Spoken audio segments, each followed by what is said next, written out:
champion Darren McCarty and the golden voice of Neal Ruhl. Sit back and relax. It's time for your daily dose of Big D energy.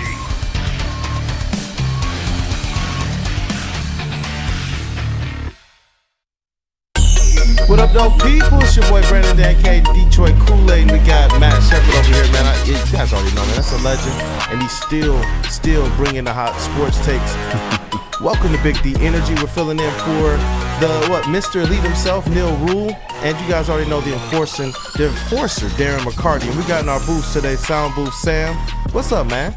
How you doing, brother? Oh, you know, I always like to do a show with you, Detroit Kool-aid. I feel like we've been together a lot lately, and for all the BDE people who recognize me from back in the day, welcome. I'm here again. If you don't like me, it's fine. Hey, full circle moment. I love it. I love it. And as I always call him, the golden voice of Woodward Sports live reads, it is Pete Spivak. Hello, everybody. How are you out there today? Hey, can I ask you one thing, Brandon, before we get started? What's up, Can man? you move to your right? Yeah. I appreciate it because that's what you look like right now, my friend. All right, there you go. better? Now look. You? Now you're pretty. All right, thank you. Oh, he was pretty before. Thank you for getting me right, brother. He was pretty before. You know what? Shep should do all the shows. I like that. I don't know about that. But look, man, we got a lot of stuff to talk about. Obviously, we're gonna get into the Lions versus 49ers matchup. It's the biggest news period in Detroit right now. Is it? We're gonna get into Jim Harbaugh. I actually think it takes a second fiddle just on this day. Just on this day? Just on this day. Yeah, especially with the Because Ward it's manual fresh. information coming up as well. Yeah. We're going to get into that as well. We're going to talk about, obviously, the different matchups as it relates to the 49ers and the Lions. But we definitely have to break down, where does Michigan football go from here? Man, we had a lot of good, interesting conversations off air about where they go, what coaches we should be interested in, whatnot. But obviously, we got to give it some type of attention in the open. The Detroit Pistons won a game. That's almost just as big as well. You know, we've known the type of season that they've had. Hold on. That's not big at all. Here's the thing. It's not that they won, because it's just the fifth win. It's the rumors, it's the chatter about what's about to happen. Oh, yeah. Okay? I think that's as big as anything else. Okay, Yes, you sir. were at the game last night. I watched it. The fact that this team is going to make another move, by all indications, Yep. who they're bringing in, what they're giving up, and how this sets this team up moving forward, that's the story. It's not that they beat the Charlotte Hornets, and it's not that they've won 5 games. Not at all. It's the fact that they've recognized something that everybody else has been calling for, and they're about to act. Yeah, Pete, do you have that graphic? We can go right there right now. And that's a really good sign. That's an encouraging sign for basketball fans and for Pistons fans specifically here in Detroit. Oh, yeah, definitely. Look, Rob Beard of the Detroit News, sports editor-in-chief there, and I on the Woodward Pistons podcast have kind of talked about this for a couple months now. We've identified the fact, like everybody has, the Pistons have to make a move, and they got to bring in somebody to not just compliment Cade, but be able to be a little bit more of that veteran. There you go. Be a little bit more of that veteran presence. Because right now they have 7 players on rookie contract deals who all look like they have a severe lack of knowledge and experience to some degree in this NBA game. We've been talking about this player on your screen, in particular, Zach LaVine. The Pistons and Bulls have been in discussion on the Zach LaVine trade involving Bojan Bogdanovic. Now, you and I have talked about this. Yes. And I brought it up, I don't know, 2 weeks ago, I think, with you. And I didn't really get the reception I thought I was going to get from you about Zach LaVine. I think he's a hell of a player. I like him a lot. I don't know enough about him in the locker room. I don't know enough about his personality, his team mentality. Here's what I know. This Pistons team lacks something desperately. Shooting. He can shoot. Yeah. He's young. He's 28, okay? He's got I'm not saying he's a rookie, but I still think he's a young pro. He has a great deal of intangibles that I think this organization could use. The irony, I think, with what we're talking about here is that they're looking for some, as you pointed, some veteran leadership, Yeah. but they're getting rid of a veteran. Yeah. So if here's what I would ask you. If Bogdanovich couldn't help steer this team in the right direction based on his, I don't know, inabilities as a leader, maybe he's never been that kind of leader. What makes us think Zach LaVine can do that? It's a great question, actually. And what I know that they are looking for in particular is the type of veteran that is a little bit younger, 27, 28, still has the gas to kind of go out there and go. And I think you bring up a good point when you talk about who is he in that locker room. This is where I do believe Cade Cunningham, who Stick and I were talking about it earlier, you want to see probably a little bit more fire out of him as it relates to on the sidelines, in pressure situations and such. But is he the right type of leader, and is Zach LaVine the type of guy to buy into whatever the Pistons are trying to sell? And you're right, Bojan Bogdanovic, to me, I think is a little less of a consistent high-level scorer than Zach LaVine. Zach LaVine puts pressure on the defense from all three levels of scoring. He can get into the paint with ease. Sure. He can score in the mid-range. He can post up. These are things that Gets we saw. to the line. Gets to the free throw line, something that the Detroit Pistons have had a hard time doing this, not just this season, but over like the last 3, 4, 5 seasons is getting to the line. Yeah. We've seen Monty Williams openly frustrated about it and shooting the three. The first game of the year at home, the home opener for the Pistons, Zach LaVine dropped 50 points on the Detroit Pistons. 50 points, and he made it look easy. When he's in that type of rhythm, when he's interested, when he's engaged, that's the type of player that I believe the Detroit Pistons need. And sadly, he hasn't looked as good as I've wanted him to look this season. LaVine? If you're talking about, talking about making that type of a trade for that contract, because you can't sneeze at $40 million a year for multiple seasons going forward. But eventually, I think we love to talk about money with athletes, and rightfully so. But eventually, it comes down to winning. You want both. I mean, we're all selfish. We all want everything. We want our cake and eat it too. He wants to make the money, but he wants to win too. I do believe winning has its casualties in terms of mental fatigue for players, the gas level, the give a blank level, the buy-in with somebody else. And if they don't see that team, that franchise moving in the right direction, I think it's really hard for them. We can sit there and say, come on, man, you're making $40 million a year. Absolutely right. It's warranted. But it weighs on people, okay? I don't care what you're doing. You know, I don't care how much money you're making. I don't care if you're playing them. I don't care if you're broadcasting. I don't care if you're working for the organization. Eventually, it weighs on you.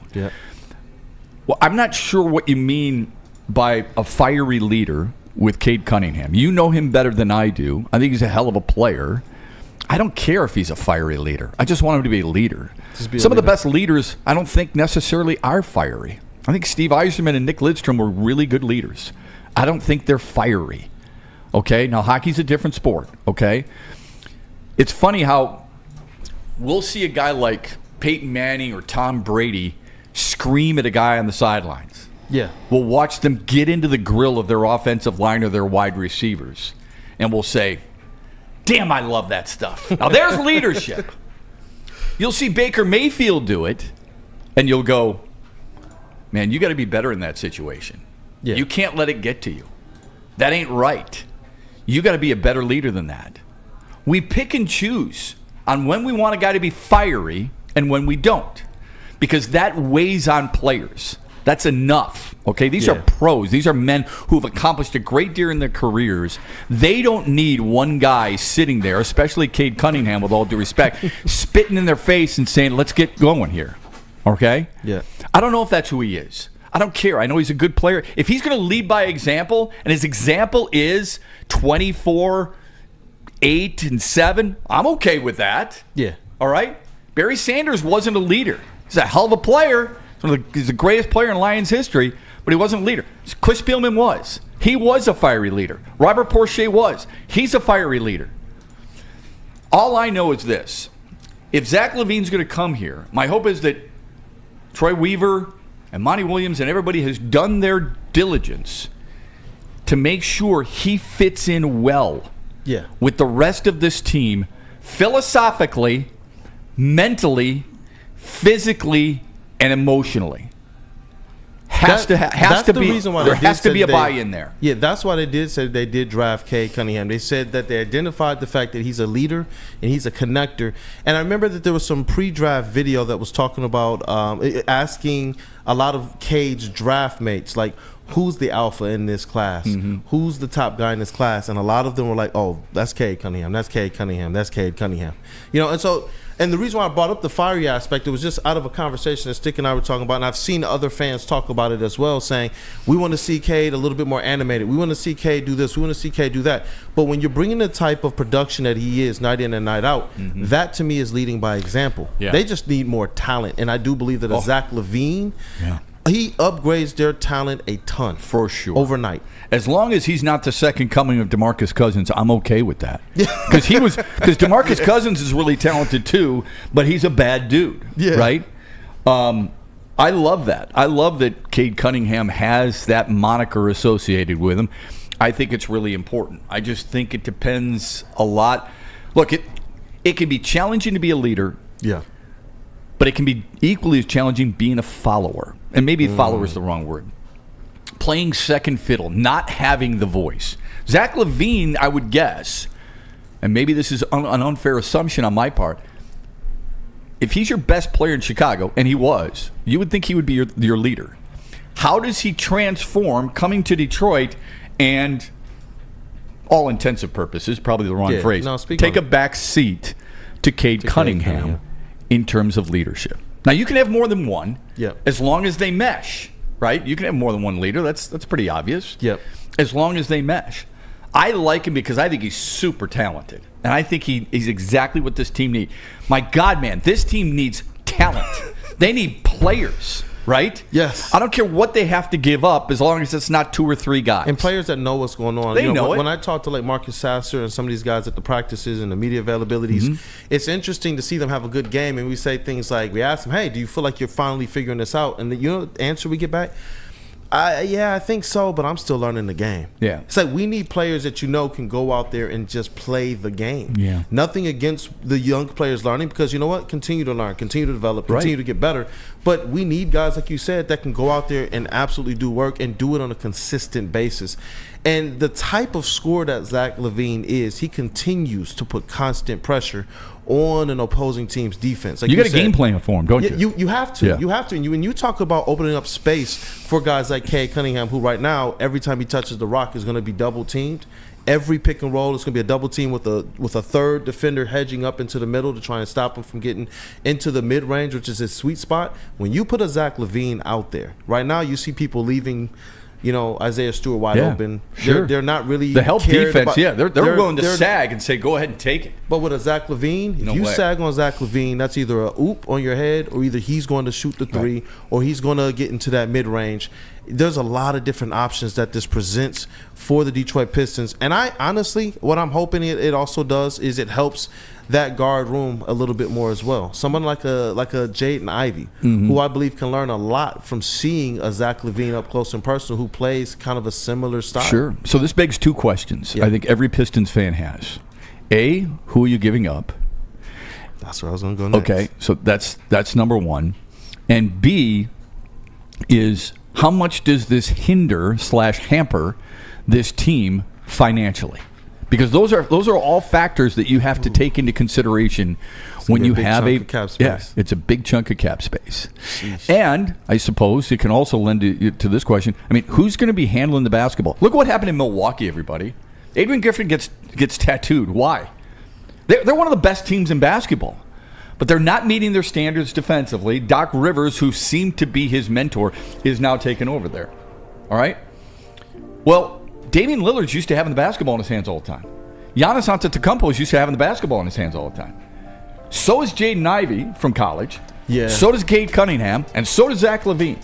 Now, that's up to Monty Williams. I'm just telling you, that is something they have to take into consideration. Yeah. And the good thing is, though, Cade Cunningham likes to start the game by facilitating. So even though he'll have the rock in his hands, he will get out there to look to kind of get the ball to his scores and get them going. It's a good early. problem to have. Yeah, that's a great problem to have. Right. Now, in terms of what the trade details are looking like, Like we said earlier, per James Edwards, the Pistons and Bulls have been in discussion on the Zach LaVine trade. It's supposed to center around a package of Bojan Bogdanovic and at least one of their young core players. Detroit has no interest, though, of including Cade Cunningham, Jaden Ivey, Asar Thompson, or Jalen Duren in this deal. Good. To no surprise. I'm fine with that then. Yep.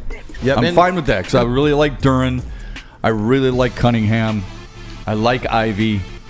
And same with Thompson, although, I mean, I need to have the other three guys ahead of that. But that that's does good. leave Sasser and Stewart kind of out there. Oh, okay. But, I mean, no offense. I mean, a famous coach once said, I can lose X amount of games without, if I'm losing this many games with you, I can lose them without you.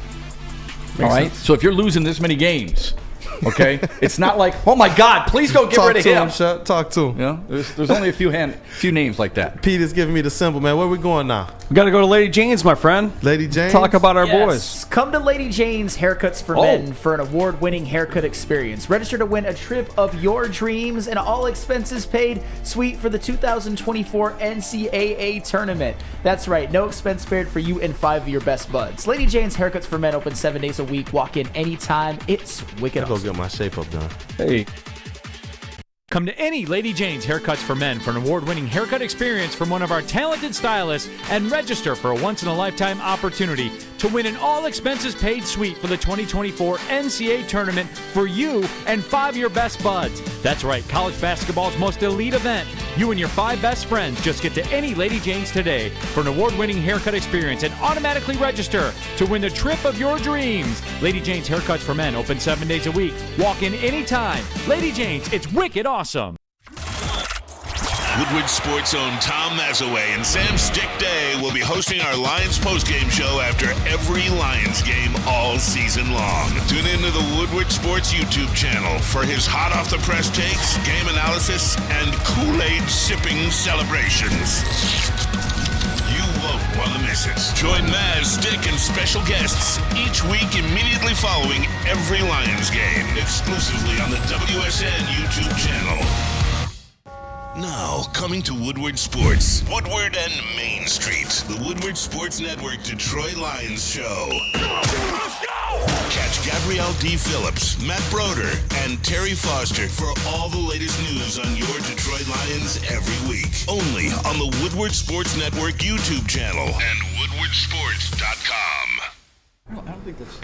Hey, Mark White, dreaming of a new home but feeling the financial pinch? Mark White and Associates, your trusted real estate experts, are here to help. Mark White and his team will pay up to $5,000 of your closing costs. That's right, I said $5,000. Call Mark White and Associates today at 248-290-8242 or visit them at markwhitesells.com. Again, call Mark White today at 248-290-8242 and make your home buying dreams come true.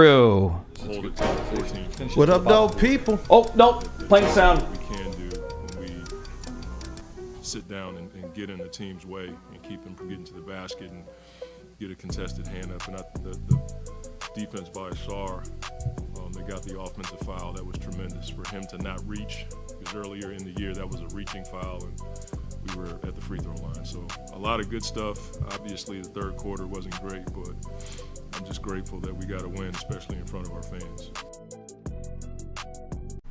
What up, though, people? Welcome back to Big D Energy. It's your boy Brandon Dent, a.k.a. Detroit Kool-aid, and down there is the legend Matt Shepard.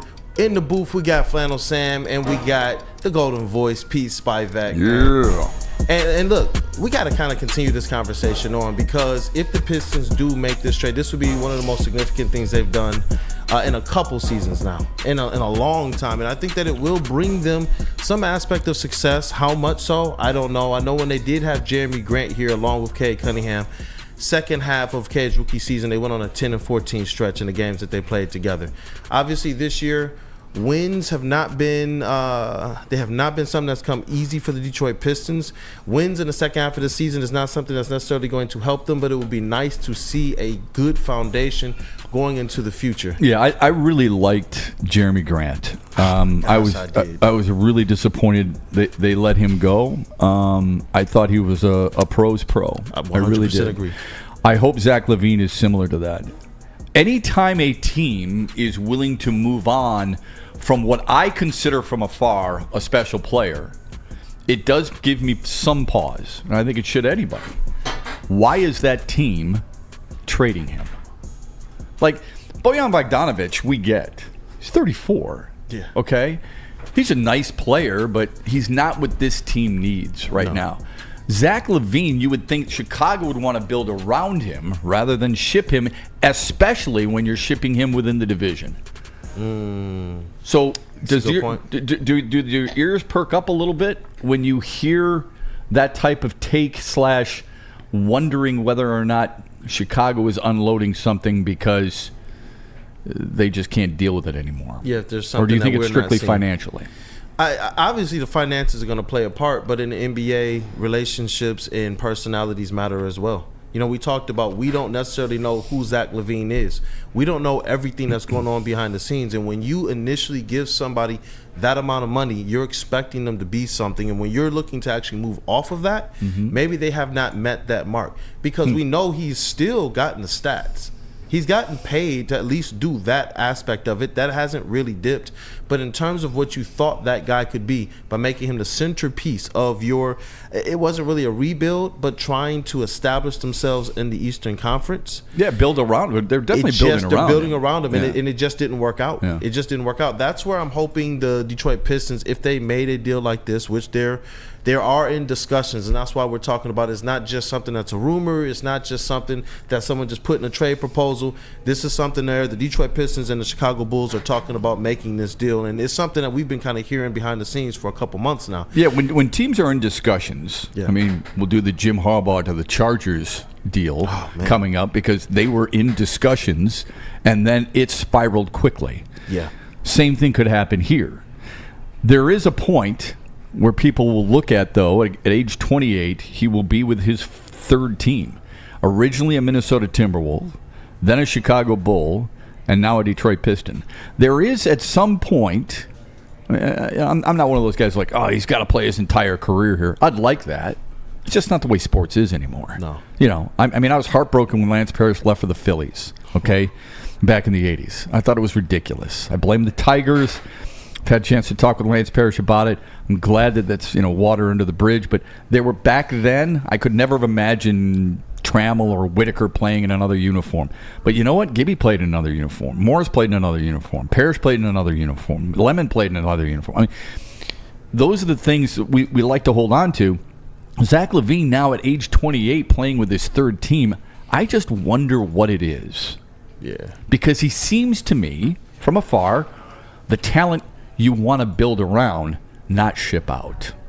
But maybe it's a financial thing. Yeah, that's where I do believe having a Cade Cunningham on this team and some of the young players they do have bolds and fits a little bit better with a Zach LaVine at this juncture. At these other places, he was brought in to be the centerpiece. He was paid to be the centerpiece. If he's coming to the Detroit Pistons, it's to fit with what's already here. And obviously, he has to buy in. And that's what will tell us the biggest test of his character and who he is as a person is if he can buy in. Because the talent's there. The talent's there. I believe that the fit could absolutely be there. Now, the Pistons can't stop there. Right. They can't stop there. They need some help on that front line. Jalen Darren needs some help. But Jalen Darren himself, I want to see the level of aggression go to I want to see that go to a higher level. I really do. I like him a lot, but I want to see him defensively and offensively kind of get a little bit of that mean streak in him. But Zach LaVine, to me, coming to the Detroit Pistons, it would have to be with the understanding that Cade Cunningham is one of our leaders. Not that Zach LaVine can't co-lead with him as well, but it has to be with buying into what this team is trying to do and where they're trying to go. He is the type of player that, he was drafted to be built around. He was paid by Chicago to be built around. But coming here, I think it's just a little bit of a different situation coming in through the door, which might help him a little bit more psychologically. Are you expecting too much of Cade Cunningham? Because in every discussion you and I have, and every discussion we've had about this so far here this morning, you bring up Cade Cunningham. How do we know that he can handle this type of responsibility? Outside of other rookies during a draft class saying he's the alpha and he's the dude, Yeah. I want to know what makes you believe he can handle. Look, as a leader, it's a very delicate balance. You've got to make sure you're respecting the veterans, Yeah. to a certain extent tutoring the young players, being a mouthpiece for coaches to a certain extent, and carrying your own load. That's a really heavy, heavy balance. The best do it very gracefully. They know when to chime in, when to chew tail, and when to put an arm around a guy. But they also have to have the Robin, the Batman to Robin. They have to have the co-captain. They have to have the assistant, right? Could Zach LaVine be that? Is he willing to be that? I don't know the man's personality, but that's really vital. If you go from being the guy to coming someplace else and not being the guy, it's hard. That can mess with you. And by the way, that's not unique to Zach LaVine, and it sure as hell isn't unique to the NBA. Okay? Yep. All of us, at some point in our lives or in our careers, was the man at something. Okay? You could be hosting a show and then working behind the glass. Yeah. It's a different feel. I don't care who you are. Don't give me this crap. Oh, that's okay. No, it's not. The mentality is different. Mm-hmm. I know it. I've lived it, and I'm not afraid to say it. Call it ego if you want. It's okay. We all have one. Don't tell me you don't have an ego. It's what drives Bullcrap. greatness. You do so. It's what drives greatness. We got to talk about it. You're damn right. I mean, everybody's got an ego, and that's okay. If you're the best salesman and you lose your job and you used to be the general sales manager and you take another position where you're not and you're working for somebody else, how many times you say to yourself, I wouldn't have done it that way. I didn't have to have that problem. You damn right that happens. There's no doubt about it, right? Yep. Why do you think Terry Stotts didn't work in Milwaukee? He was the boss. Then he's going to be an assistant, and he's got to follow somebody who'd never been a head coach. You know how hard that is? That's really challenging, man. Holy crap. Why do you think it's hard to be a starting quarterback in the league and then be a backup? You're used to calling the shots. You want to be in the huddle. So will Zach LaVine be able to do that? I don't know. And that's where hopefully this aspect of fire and ice, kind of the personalities, that they mesh a little bit more. Maybe it's a good thing that Cade Cunningham isn't as forthright, a fiery person, but Zach LaVine is somebody that you see in games talking, somebody that you see in games kind of being more of that fiery aspect. Maybe they need that persona and that personality on the team to actually fit with who he is. Yeah. And furthermore, I do believe, you got to think about it the other way too. Cade Cunningham has been a leader and been the captain and been the player of the year every stop, high school, college, under 17 USA team, select team. He, the rave reviews that he got there, defeating the actual USA team. But when you come to a situation like this and you're faced with losing while you're the man, sometimes that changes things the other way as well. And when you bring in a Zach LaVine who has the experience, who actually has the fire, who actually has led and understands that this is opportunity number 3, that you don't want to have what followed you the last 2 places follow you here. I actually think that it works in both of their favors, man. To as a pairing here. I hope you're right, man. I really do. I think it's really, really important. I'll use this example with the Tigers. Casey Mize was the man. Okay, he was number 1 overall. He was the man. He comes here and he's not your opening day starter. Suddenly somebody else is, right? Yep. Spencer Torkelson was the man at Arizona State. Almost broke Bob Horner's record, right? Riley Green was the man where he was. Suddenly you got 2 guys who are the guys. Yeah. How are you going to coexist? You have to be a really good teammate. You have to be willing to say, you know what? This guy's got it. Because the other guy, you know what he's saying? That guy's got it too. That's what you need. Do you find that enough in the NBA culture? I don't know. I look at Milwaukee. I love the Bucks. I love the way they play. I love Antetokounmpo. I love Middleton. Lillard's a man. Lopez is rock solid. I think they missed Drew Holiday for sure. I thought he was a hell of a player. Oh, yeah. But Lillard was the guy in Portland. He's one of the best players in the league. Best players in the world. So is Antetokounmpo. Yeah. And Middleton at times, I'm sure, is going, hey, man, I'm no doorknob either. Okay? So all I'm saying is those are the things that this franchise at the top hopefully has figured out whether or not this will work. I know Jim Leland used to say chemistry was just a class you took in school. Give me the guys who drive in runs. Okay, fine. But you have to, when there's only 5 guys on the floor and you're playing roughly 8 to 9 guys, you better have some good karma together. Yep. That's a bar. That's a bar, man. Yeah. I think that takes us to break. What we got up next? Can you give me some merch? Can you give me some merch? I'm the only one in this whole building who doesn't have it. You know what? We got to get Shep some merch. We gotta get him. We'll let him know We'll how he tell can him get where to this go. merch. Yeah, I'll let him know. exactly. Listen, are you tired of wearing the same old Detroit sports merch? It's a new era in sports wearables, new designs, amazing apparel, and the ultimate swag. Check out Woodward Sports' latest gear at woodwardsports.com and click shop. Hoodies, tees, and the hats that are guaranteed to turn heads. Get the latest designs today at woodwardsports.com and click shop. Have you ever wondered where all was a good the set. finest restaurants get their steaks? It's Fairway Packing Company, providing Michigan restaurants, hotels, and casinos with prime beef for over 60 years. But now you can buy these cuts of meat for yourself at the Steak Shop by Fairway Packing Company. Prime porterhouse, A5 Japanese New York strip steak, dry aged Wagyu beef tomahawk.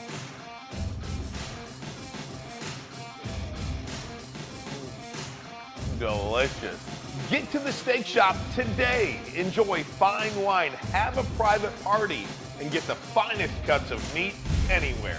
The Steak Shop on Mack Avenue in Grosse Pointe Woods, or order online, fairwaypacking.com.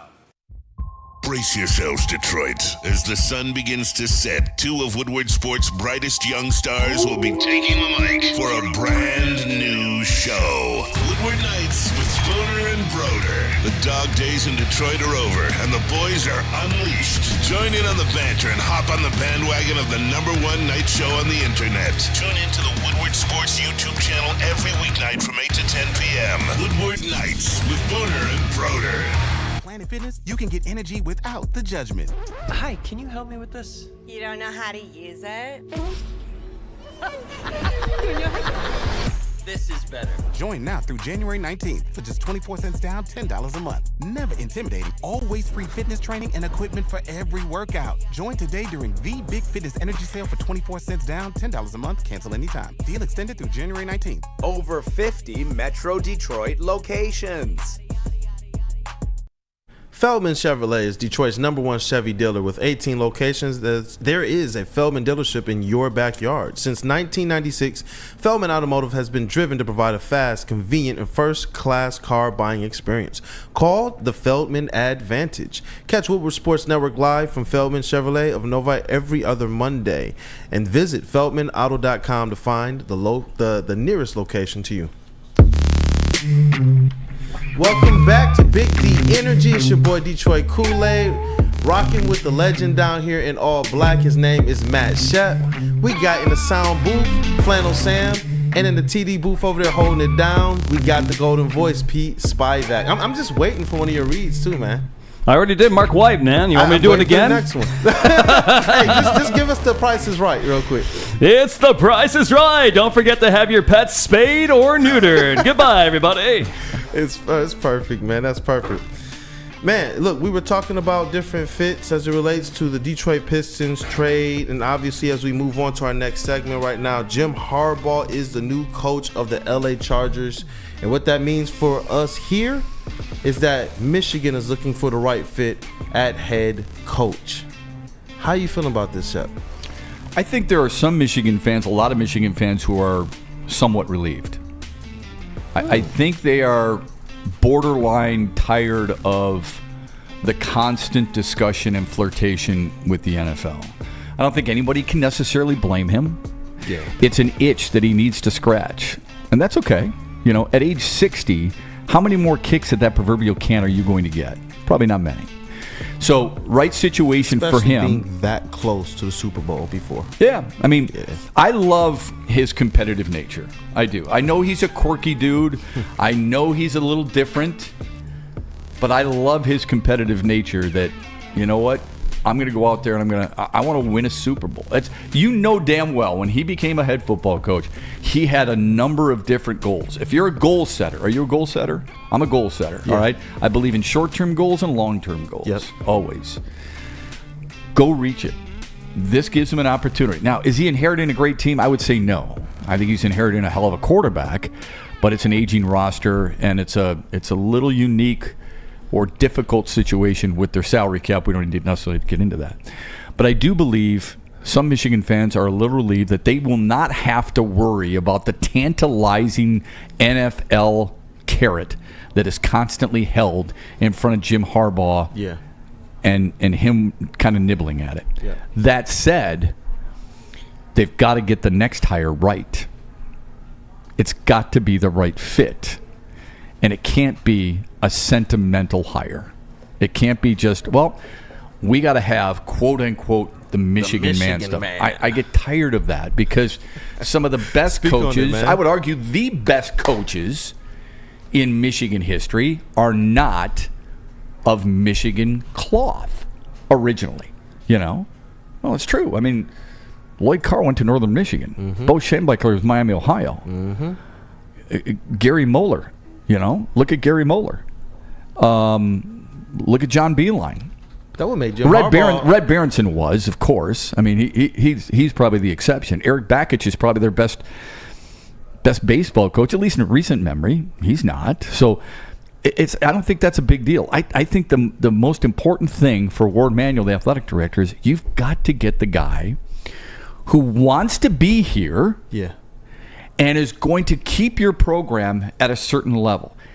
Being a head football coach is not just coaching on the field. We all know it's about recruiting. But there are so many more responsibilities that they are responsible for that we don't necessarily always see because it's not in the newspaper and it's not available to us. So who they go get is really important. Jim Harbaugh going on, I think it sure as hell helps that he won a national championship. Had he not won a national championship, guaranteed that Sam and just about every other Michigan fan would be cursing him right now.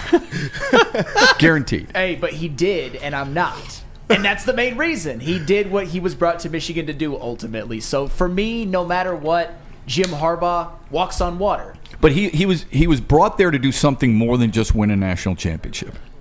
He was brought there to bring stability. Mm-hmm. Because the previous two guys were as stable as a brand new baby fawn.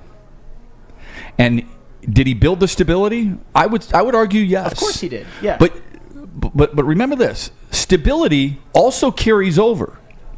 Okay? Building a culture, building stability is something that for sure he did. Let's see if it continues to carry over. The last thing you want is for this team to take a nosedive. And don't think it can't happen with 4 new teams coming in, your arch rival getting a lot better, Ohio State, and your other rival, Michigan State, getting a head jump on you. Yep, and those 4 teams coming in aren't Rutgers and Maryland either. Amen. They're teams that are going to compete or even Nebraska head-to-head with you for the same recruits, man, and that matters. I'm so glad you talked about that, too, because we've seen Michigan, after Lloyd Carr, go on a completely different route that did not maintain at least where he was. Yeah. And it nosedived, man. I am still on a national championship high, just as my brother Sam Flannel is. But I am telling you, this is the biggest coaching hire in a long since Jim Harbaugh, obviously. But before that, you got to go back to Lloyd Carr, and it does worry me and concern me just a little bit, especially hearing some of the stuff about Ward Manuel. Are they going to get this thing right? Are they going to put the right person in there that meets the qualifications that can keep this at the pace that it needs to be, or are they gonna bulk and go after what they consider to be a Michigan man who's probably not as qualified? Yeah, Mike G in the chat says, Shep, he changed the culture there forever. No, he didn't. He changed the culture while he was there. I hope it's forever. Don't get me wrong, but I would argue this: a blueprint has to be followed. Absolutely. Yeah. Here's what I'd ask Mike. Do you think Mark D'Antonio changed the culture at Michigan State? Ooh. You're damn right he did. There is no doubt about it. Nick Saban, well, Gene Stallings actually did a nice job there for a little bit. Did he change the culture? The culture and the expectations. Dabo Swinney changed the culture and expectations, for sure. But you think you've changed a culture, and then what happens? Again, I'll bring it since we're talking about Michigan. Great point. John Beeline changed the culture at Michigan State or Michigan basketball. Is that culture still alive? No, man. No, Juwan Howard's a bum. And it's embarrassing. So it's absolutely not. So don't think that the culture, Mike, can't reverse or change a different way. Pete Carroll, changed the culture at USC, and then it dipped, didn't it? It happens. That's just the way it goes. Tom Osborne changed the culture at Nebraska. Bo Pelini comes in. See you later. These things can happen with a different coach. So don't say he's changed it forever. That's not true. He changed your mind, or many people's minds. I don't know about Mike's mind, but I think he changed a lot of people's mind. When he first got there, people were like, okay, I've had it with him after a couple of years. They wanted him fired. Remember that. The people wanted him fired. Then he changed your mind. And yes, he changed the culture by going to get big guys. I think whoever takes over, I hope they follow that blueprint. But you know what? I would hope a lot of NFL management follow the Lions blueprint on how they built their team. That's not necessarily true either. So I think there are so many things that do change in the course of seasons, especially at the collegiate level, because of why? There's so many things with the NIL now and the transfer portal. Man. Yeah. So many moving parts. Goodness gracious. Yeah. And that's where Sharon Moore, I think, becomes a safe pick. Is he the right pick? I saw the chat talking about, hey, let's speak on Sharon Moore. Now, he did prove something this season when he went and undefeated in Jim Harbaugh's absence during the suspension. There we go. Thank you for that, Pete. And, he has football culture in him, but is he the right guy for this job to actually be the lead? I know some people had some questions about his play calling during that time. Yeah. Some people had some questions about how he was honestly handling J.J. McCarthy as a quarterback as well. And those are good things. I think those are good points and good conversations to have, because we know now how delicate this thing is. And it's not just Michigan's program that took a nosedive after hiring the wrong coach that could not maintain the previous blueprint, but it was also other programs. The Mark D'Antonio one with Michigan State is a perfect example, right in our own backyard. Yeah. And so it's like, you know what? I do believe that Sharon Moore has the blueprint, but is he capable of absolutely following that? You look at the Lions when they brought Matt Patricia and Bob Quinn in, and they were talking about trying to re-imprint the Lions, vision with the joke. Patriot way. Yeah, what a the joke. Patriot way. We saw how that worked out. They were incapable of bringing anything of life. It was absolutely lifeless. It's an embarrassment. It was an embarrassment. But that's Ernie Accorsi doing a buddy of his. I'm a family friend, so Bob Quinn, and then they are the smartest guy in the room. They did the same thing with Jim Schwartz. They let a good man like Jim Caldwell go, who had the great respect of that entire locker room. Of course, Matt Millen did the same damn thing when Gary Moeller was the head coach. Gary Moeller, on an interim basis, had the command and the respect of everybody in that room, and he had to go out and get his own guy, for God's sake. I think this is a little different situation. I think it's a much bigger different situation. Yeah. I just know there are so many people, and look, the chat is lighting up, and yes, I do recognize a number of you, and you bring up great points. We can't get to every single one of them. But everybody, I think, assumes that Sharon Moore is the next guy. Is that fair? Number one. Number two, don't you think Ward Manuel owes it to the program to cast his net wide? It could be Sharon Moore. You know what? And you know what? I'm rooting for him, because he seems like, a good man. He seems like a guy who wants to stay at a college for a long time. This is a job he wants. He proved himself 6 times this year. But I think you're doing an injustice to your program if you don't at least cast the net wide. Don't make a knee-jerk decision. I don't think Sharon Moore is getting a head coaching job anyplace else anytime soon.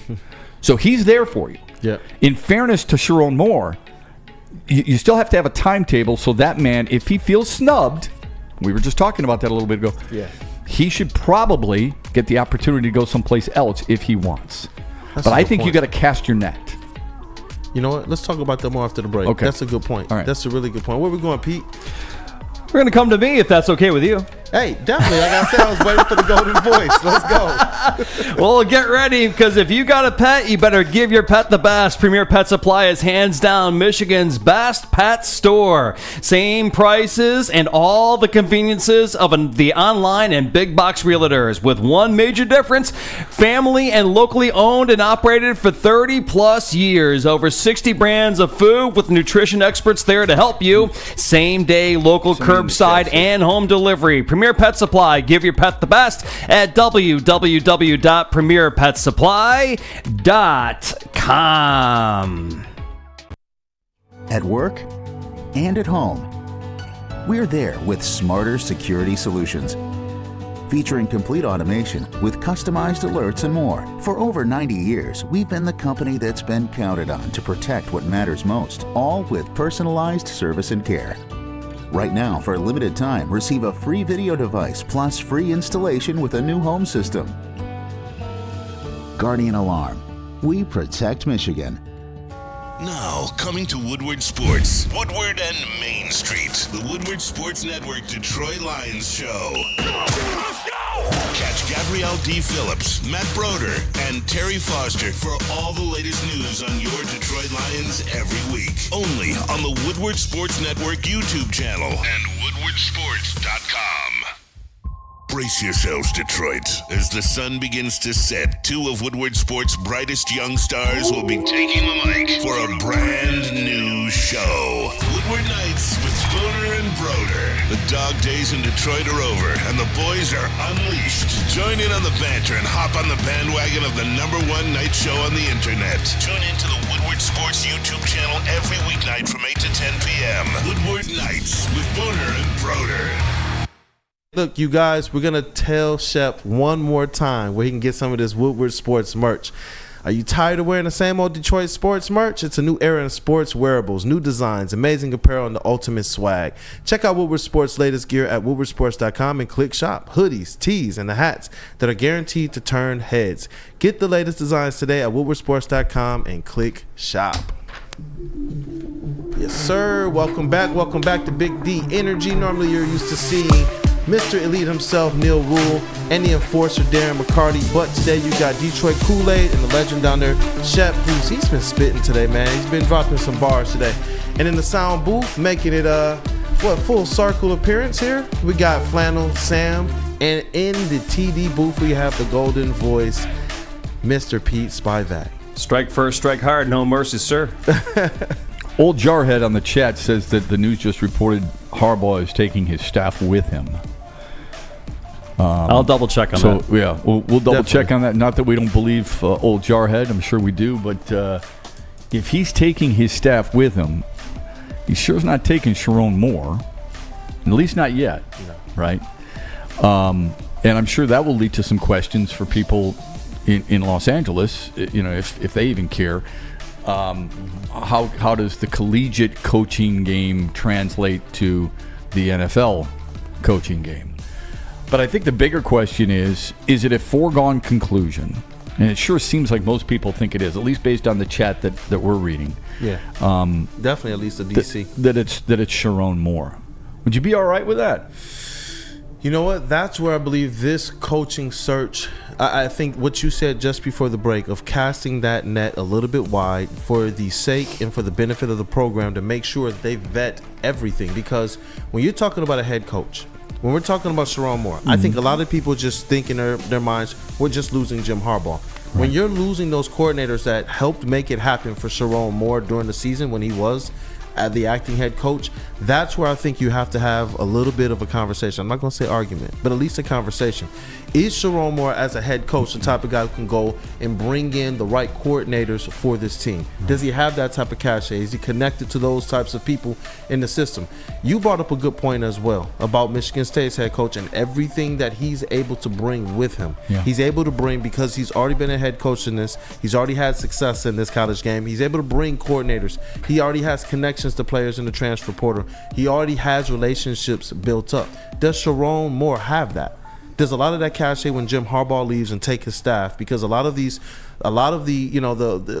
coaches that coach the position groups, they have their own relationships as well with some of these players that they're recruiting. A lot of these players, sometimes when you lose a position coach or something, you'll see sometimes they say, well, that was my guy that I've been talking to. Even if they love the head coach, sometimes you see them change up what they're going to do. So now when you're talking about removing a chunk of this team's actual coaching that supported Sharon Moore, during the absences of Jim Harbaugh, I think it's a question to ask. And I think it is good on Michigan to say, you know what, let's just make sure that we're kicking the tires on everything. Even if Sherrone Moore is your number one. I like him a lot, just like you said you like him as well. But you got to do your due diligence. This is all part of the interview process. Yep. The process is if you're my number one choice, number two, it doesn't matter, okay? Ward Manuel, good athletic directors, they have a list in their drawer. Anytime one of their coaches pops a surprise, does something illegal, and you've got to move on, you've got to have those names in a drawer, okay? Yep. You got to have, here's who I'm going to. Michigan's names, they should be bountiful, okay? They should have some big names on that list. But part of the question that I would bring in, I'd sit you down and say, Kool-aid, besides just telling me about your offense and defensive philosophies, which a lot of athletic directors think they know but really don't, because their job is primarily, I got to figure out budgets and I got to go out glad hand and make money for the school and the program. But it's, who is your staff going to be? I want to know who your OC is going to be, your DC. I want to know your special teams coach. Who are you going to build? Because Jim Harbaugh is going to take certain guys. If you think it's Minter and he's gone, he's probably taking his son Jay as a special, special teams coach. Is Mike Hart going to get elevated? And Jay was very, very instrumental to their recruiting trail, man. And the tight ends, right? Point. And the tight ends. Right. That's a big point. And the tight ends are unbelievable. So is Mike Hart going to be your OC? And if so, why? Why should I take you over Lance Leopold of Kansas? I'm just bringing up a name. Matt Ruhl of Nebraska. What were some of the rumors? Brian Kelly? I think some people mentioned that. I don't know if that's a rumor. Personally, I would say no to that. Yeah, Dave Clawson, Wake Forest, I think is a name. I like Luke Fickell, but I don't know what these guys' buyouts are either, everybody. So that's a big deal. If you got to buy a guy out, there's a lot of baggage that comes with this stuff. I remember when Lincoln Riley left Oklahoma and went to USC. The big deal was that he had a house, he was building another house, and USC bought both homes and then bought him a new one out in California. Well, that's what I heard. That's a big deal. That's a lot of cash. So that's just step one. Yep. And they haven't gotten their money back yet on it. But you're right. I mean, you've got to figure out the right guy and then his staff, because that's key. Is that staff, do they have a history of being able to recruit where Michigan generally succeeds at recruiting, whether it be the Midwest, the South, out West, Texas? That's why you've got to cast it wide. Yeah. We may look at certain names and say, come on, Lance Leopold, give me a break. But if he's got a really good staff and he's done something at Kansas nobody's ever done, and he can recruit, you've got to at least talk to him, don't you think? Yeah. I would hope so. And Michigan, I've always felt, I bring up these names, and these are, it's not fair to call them mid-majors, but it's not like they're power teams, all right? They don't have power resumes. Yeah. There are certain guys I think you should be able to go out and talk to see if there is an interest in certain players or certain coaches who may be in charge of a big program now. And that's why I think some people bring up Brian Kelly. I wouldn't necessarily go that route, but, if you want to kick those tires, then go ahead. Yep. Sam, I wanted your take on it as well, because I know that when all the news kind of first came out and all the rumors that he may vote for the NFL, Jim Harbaugh, a lot of us were like, Sherrone Moore is the guy. But does it concern you at all if Harbaugh's taking that staff with him, and Sherrone Moore is now the guy that has to go out there and kind of restock the cupboard? I just don't know if there's another name out there. Kool-aid, I'm not going to lie, you lost me a little bit when you started hyping up Michigan State and Jonathan Smith and Aiden Childs and all of those assistants or whatever. I don't want to hear anything about Michigan State right now. They were 4-8. They lost 49-0 to Michigan last year. And I can't. Not with this coach, they didn't. I understand, but that's where they're gonna go. And Ohio State's another one where it's like, oh my God, we got Quinshon Judkins, where we retained Jack Sawyer, we retained JTT, we got Will Howard of all people, we got Caleb Downs and all of that, and that's so. And of course with Michigan now, it's like, oh my God, they lost Jim Harbaugh. Sharon Moore will never be able to recruit the way Jim Harbaugh does. Sharon Moore will never be able to have that kind of a staff that Jim Harbaugh was able to build. And I understand when they got Jim Harbaugh, that was the most perfect hire that you could possibly ask for. He was a Michigan man who had just had a lot of success with San Francisco, had success with Stanford, had success with San Diego, and you're not going to get somebody like that nowadays. I trust with like some of the coaching staff continuity, the roster continuity that you would probably be more likely to have with a Sharon Moore, that he is next in line. I'm not saying that don't cast the net at all, because at this point you have to. You can't just hire Sharon Moore. I think there's a 7-day window. Cast your net, interview some guys, but I personally would probably feel most comfortable with Sharon Moore. But there's also the caveat that Michigan just won the national championship, so I'm not as concerned as... So if Todd Monken, the Baltimore Ravens offensive coordinator, was interested, you wouldn't talk to him? I mean, I didn't say don't talk. I'm just saying that, I mean, Todd Monken's obviously done a great job with Baltimore, and Lamar Jackson helped him get another MVP. Maybe the Baltimore Ravens are going to get a Super Bowl out of it. Yeah, I would talk to him. It's just, I don't know what... There just doesn't seem to be that name out there that really just grasps at me. And I get it. You're not going to get a Jim Harbaugh, like a free agent Jim Harbaugh. Those come around. Those are unicorns. But like a Lance Leopold. So Dave you're Clawson, infatuated with names, is what you're saying. I'm not saying I'm infatuated with names. I'm just saying that like what makes like a Lance Leopold or anything like that any more trustworthy than like a Sharon Moore. They've been a head coach. That's the difference. I understand. Elijah Drunkowitz has been a head coach and did an unbelievable job at Missouri. You wouldn't want to talk to Drunkowitz at Missouri? Well, yeah, Missouri obviously had a great season, had a great quarterback, great running back, and all that. Okay. Was good in the SEC. Sure, Okay. You can talk to them. I'm just none of those really strike me more than a Sharon Moore, and I'd be worried about losing some players. That's all. You're losing players no matter what. I mean, Kalen DeBoer just played for a national championship, went to Alabama. It's been a pillaging of their talent. So you're going to lose talent no matter what. I don't care who goes in there. You're going to have guys who are just going to, you know what? I've decided to reopen my recruiting and I may go someplace else. That's not going to be unique. I just think, I've always been a big Matt Campbell fan at Iowa State. I would want to talk to him. I would want to talk to certain guys who have run their own program, done it successfully and done it for a long time. If Elijah Drunkowitz can win at Missouri in the SEC, and if Matt Campbell can win at Iowa State for a short period of time, think about what resources Michigan provides you with a much better chance of succeeding on a regular basis.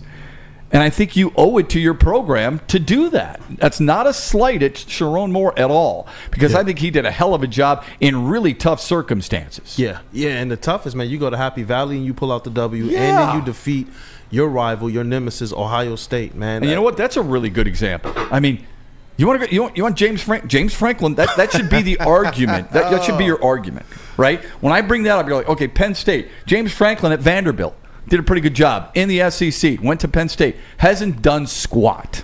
Okay? Okay, but James Franklin, you guys act like he's a tomato can or something. Penn State is a consistent top 10, 15 team. They just haven't gotten over the hump. And I get it. James Franklin does some things in game that are just you can't even explain it. But it's not like James Franklin is like this trash coach or anything like that. He's not great. He hasn't brought Penn State to a national championship level, but they're never terrible. I get what you're saying. James Franklin was obviously. I think looking back, we're gonna talk about the phenomenal job that he did at Vanderbilt. Look what they've been since. But that's because it's Vanderbilt, dude. I mean, there's a massive difference. Yes, massive difference. There is no excuse for how poorly he's done at Penn State, other than the fact they play in the toughest division in the Big Ten, and there are two big bad bullies who are better than he is. And you could use Michigan State as an example as a team that's better than he is too. He is not a very good coach. Period. Yeah. They win 10 games almost every year, though. That's what I'm saying. I'm not one to just defend James Franklin blindly, but it's when you are going up against a Michigan and Ohio State, especially in the last 3 years, you're probably gonna come third in that division. And James Franklin, he actually did beat Michigan a couple of times when Michigan was a little down in the early Harbaugh years. But I don't know. I don't think that Sharon Moore is this underwhelming force that a lot of people seem to think. I think a lot of people are just scoffing because it's Michigan and whatnot and looking for a reason to steal some of our national championship joy. And I get it. I'm being very, very protective of Michigan's standing right now because they are defending national champions. Yeah, you are. And you're also being defensive of James Franklin, who plays in the Pinstripe Bowl. But if you want to do that, if that's the standard, then you and I have just different standards. The standard of a national championship last year. And I get it, we're not going to have the same coach, but forgive me for not wanting to, for not like apologizing for it. I'm not asking for an apology. What I'm asking for, I think, for in 2 years, your expectations should stay the same, should be the same for this program. Okay? This is not a flash in the pan. It's not Ball State winning the Mid-American Conference West. Your standard should be the same. The person you hire, whoever it may be, has got to keep that standard. That's all I'm saying. Yeah. That's what you have. You are measured, not necessarily. I don't measure the Michigan football program against other programs. I measure it against itself, of what you just accomplished. I'm not so naive to think that you win a national championship every year, but you better be playing on a regular basis in the hunt for a Big Ten championship every single season. And keep this in mind. I'm sorry to interrupt. No, you're good. There are going to be 12 teams making the playoffs. So if it's not a Big Ten title and Ohio State happens to be there and you're not, at least you better be in that mix. You better be in that top 12, okay? You better have an opportunity to weave your way through those brackets and get there. Because if you're not, in 2 years, we're going to revisit this, and you're going to be going, you know what? I was wrong. I got too caught up in a moment. I love the emotion. I'm still high on national championship fever. And then suddenly it dissipates. Can't happen. I think one of the, as we go to break, one of the best votes of confidence for Sharon Moore is that the players that are there, the players that did just win this national championship, they are all in favor of who he is as a coach. And ultimately, I would assume it's who he is as a head leader of this program as well, man. Not just a coach. They must believe he can get it done, especially the players that are still here. Because I would want, if I'm picking a coach, I'm hoping it's not just on emotion, but on, like you said, who can make sure that we're in the mix every single year. But Pete, man, tell me where we're going next, brother. Planet Fitness, my friend. Hey, Planet Fitness, man. It's home of the judgment-free zone where anyone, and we mean anyone, can feel comfortable and work on their fitness goals. At Planet Fitness, you will experience a squeaky clean gym that has tons of equipment, a full-body workout in just 30 minutes, and all memberships include fitness training. You get all of this for just $10 a month, no commitment. No matter where you are, there's a Planet Fitness close by. There's more than 50 in Metro Detroit and thousands more throughout the world.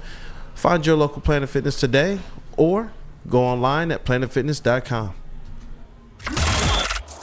Woodward Sports' own Tom Mazaway and Sam Stick Day will be hosting our Lions postgame show after every Lions game all season long. Tune into the Woodward Sports YouTube channel for his hot-off-the-press takes, game analysis, and Kool-aid sipping celebrations. You won't want to miss it. Join Maz, Stick, and special guests each week immediately following every Lions game, exclusively on the WSN YouTube channel. Savor the heart of home at Big Boy with our all-new down-home comfort dishes. Feast on home-style goodness with our Southern Comfort Chicken Bowl, veal parmigiana, and apple pie hotcakes. The down-home delight doesn't stop there. Potato pancakes are back. Dive into the richness of our perfectly crafted potatoes with our classic potato pancakes and our stuffed potato pancakes. Top off your meal with our new gingerbread shake, a seamless blend of creamy vanilla and sweet gingerbread flavors. Nothing beats the comforting taste of down-home cooking. Enjoy every bite, only at Big Boy. Brace yourselves, Detroit. As the sun begins to set, two of Woodward Sports' brightest young stars will be taking the mic for a brand new show. Woodward Nights with Booner and Broder. The dog days in Detroit are over, and the boys are unleashed. Join in on the banter and hop on the bandwagon of the #1 night show on the internet. Tune into the Woodward Sports YouTube channel every weeknight from 8 to 10 p.m. Woodward Nights with Booner and Broder. Years, Fairway Packing Co. has provided Michigan's finest restaurants, hotels, and casinos with prime beef, Wagyu beef, and dry-aged beef. Experience the Fairway difference for yourself today. Visit the steak shop in Grosse Pointe Woods for grab-and-go steaks. Order online at fairwaypacking.com. Man, sounds so good. I was going to say, man, I feel like I'm on a steak. I'm going to have to figure out where Fairway has it going on tonight, man. But welcome back to Big D Energy. We are Detroit Kool-aid, and that's the legend down there, Matt Shepard. We have in the booth over here Flannel Sam, and we have in the other booth, in the TD booth, the Golden Voice, Pete Spivak. How you guys doing? Good, brother. How you doing, man? I'm doing good. Flannel? You know, I'm doing all right, but of course I have to listen to Brandon Katz in the chat being an absolute clown, talking about how Michigan's offense underperformed all year. And I'll tell you what, no matter what happened, Michigan got that national championship. So especially in the national championship game, talking about how JJ threw for 140 yards. That's fine. He certainly did, but Donovan Edwards gave you 2 40-plus yard touchdown runs. Blake Corum ran for 2 more and ran for 100 yards. So and they dominated physically. I don't give a damn about this. Shep, how are you doing, brother? Well, I'm doing pretty good. I think I think there's a part of Sam right there who wants to take the gloves off a little bit there. And Sam, I'll be the first out the dugout for you, bro. All I'm saying, and I know we're going to move on, is just never forget, with whatever happens with the Michigan head coaching search, whatever hype that Michigan State and Ohio State, their fan bases want to give their team, that Michigan is still the defending national champions. That's all. I just want to remind people, give people some perspective. I don't think anybody's going to forget that. All right. I don't. Definitely not. And you are there to remind it. I would just remind you that the college football season comes up quickly and leaves pretty quickly, probably too soon than we would like. And that's the old saying, remember, what have you done for me lately? And you're not going to have, there are certain places where the excuses go by the wayside, okay? Because, like, this isn't pro sports where we got to tear it down and rebuild it like the Red Wings had to, okay? Even though they made the playoffs 25 straight years. Yep. This is a situation, and there are very few, but you feel privileged to be part of the very few, where you should stay in step, pick up right where the last guy left off in that situation. When you have that building, when you have those types of resources, and you have that brand on top of what you just said and reminded us about the national championship, it should be an easy transition for whoever takes over. That's all. That's fair. Yep. That's fair.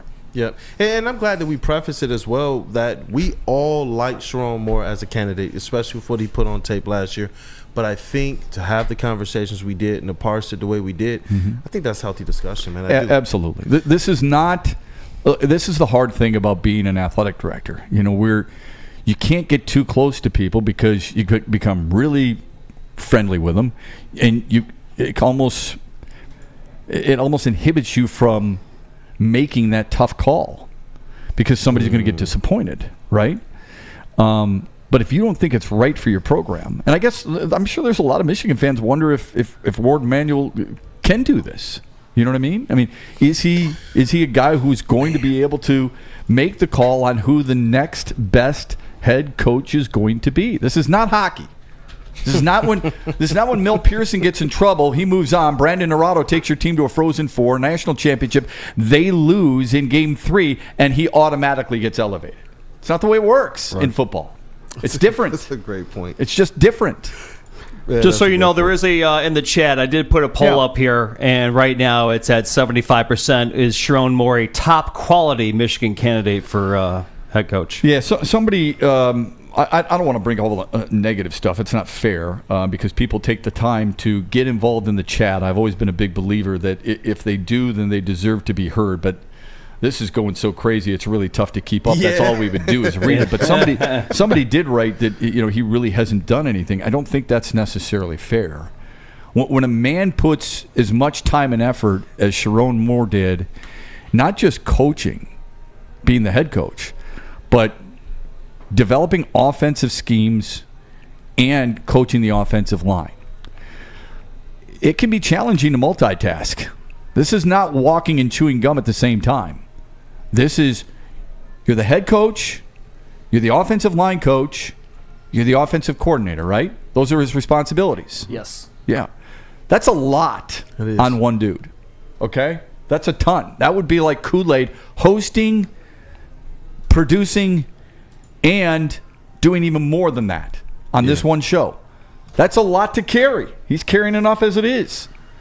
So I don't think that's fair to say he hasn't done anything. That's not true at all. I mean, you can't take away a national championship from a man who was instrumental in all 15 wins and specifically in 6 of them. And handpicked it's just by not Jim fair. Harbaugh as well. I think that does matter. Just, I hate, and maybe Sam brought out the worst of me regarding the James Franklin. Probably wasn't fair on my part.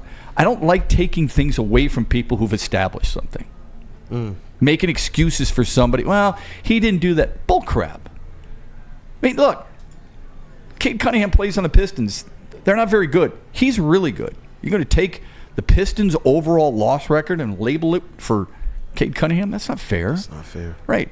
Sharon Moore has done a really good job. Is it enough to be a head coach? That's up to Ward Manuel and his staff to decide, not me. But I just think it's really important that you get other people in to interview to see what you like and what you don't like about certain candidates. Lions did it with Dan Campbell, right? Yep. Michigan should do it too. Yeah, because you're going to have your top candidate, but I think you kind of shoot yourself in the foot and you take your options off the table to even learn from some of these other candidates that are coming in when you don't take the time to kind of vet everything out. Let me ask you this. Not that I think this would happen, but there's not many head coaching jobs out there in the NFL right now. But there are some names still around, okay? If, I don't know, let's say Mike Vrabel was interested. Mike Vrabel's a really good football coach. I would worry that he'd want to go back to the pros, but would you talk to him? You better believe it. Would he be elevated on your list? You better believe it. You damn right he would be. Better believe it. Right. Yeah. And there might be a part of Sharon Moore that says, I get it. Yep. The one thing I don't want Michigan to do is bring in a guy, like Sam said, bring in a guy who isn't necessarily established, who is maybe equally as qualified as Sharon Moore, and go with him for whatever reason. Okay? That's all. Yeah. No, you know what? That's a ball on that topic too, man. Yeah, so somebody just wrote, what about Eric Bieniemy? Would you talk to Eric Bieniemy? Yeah.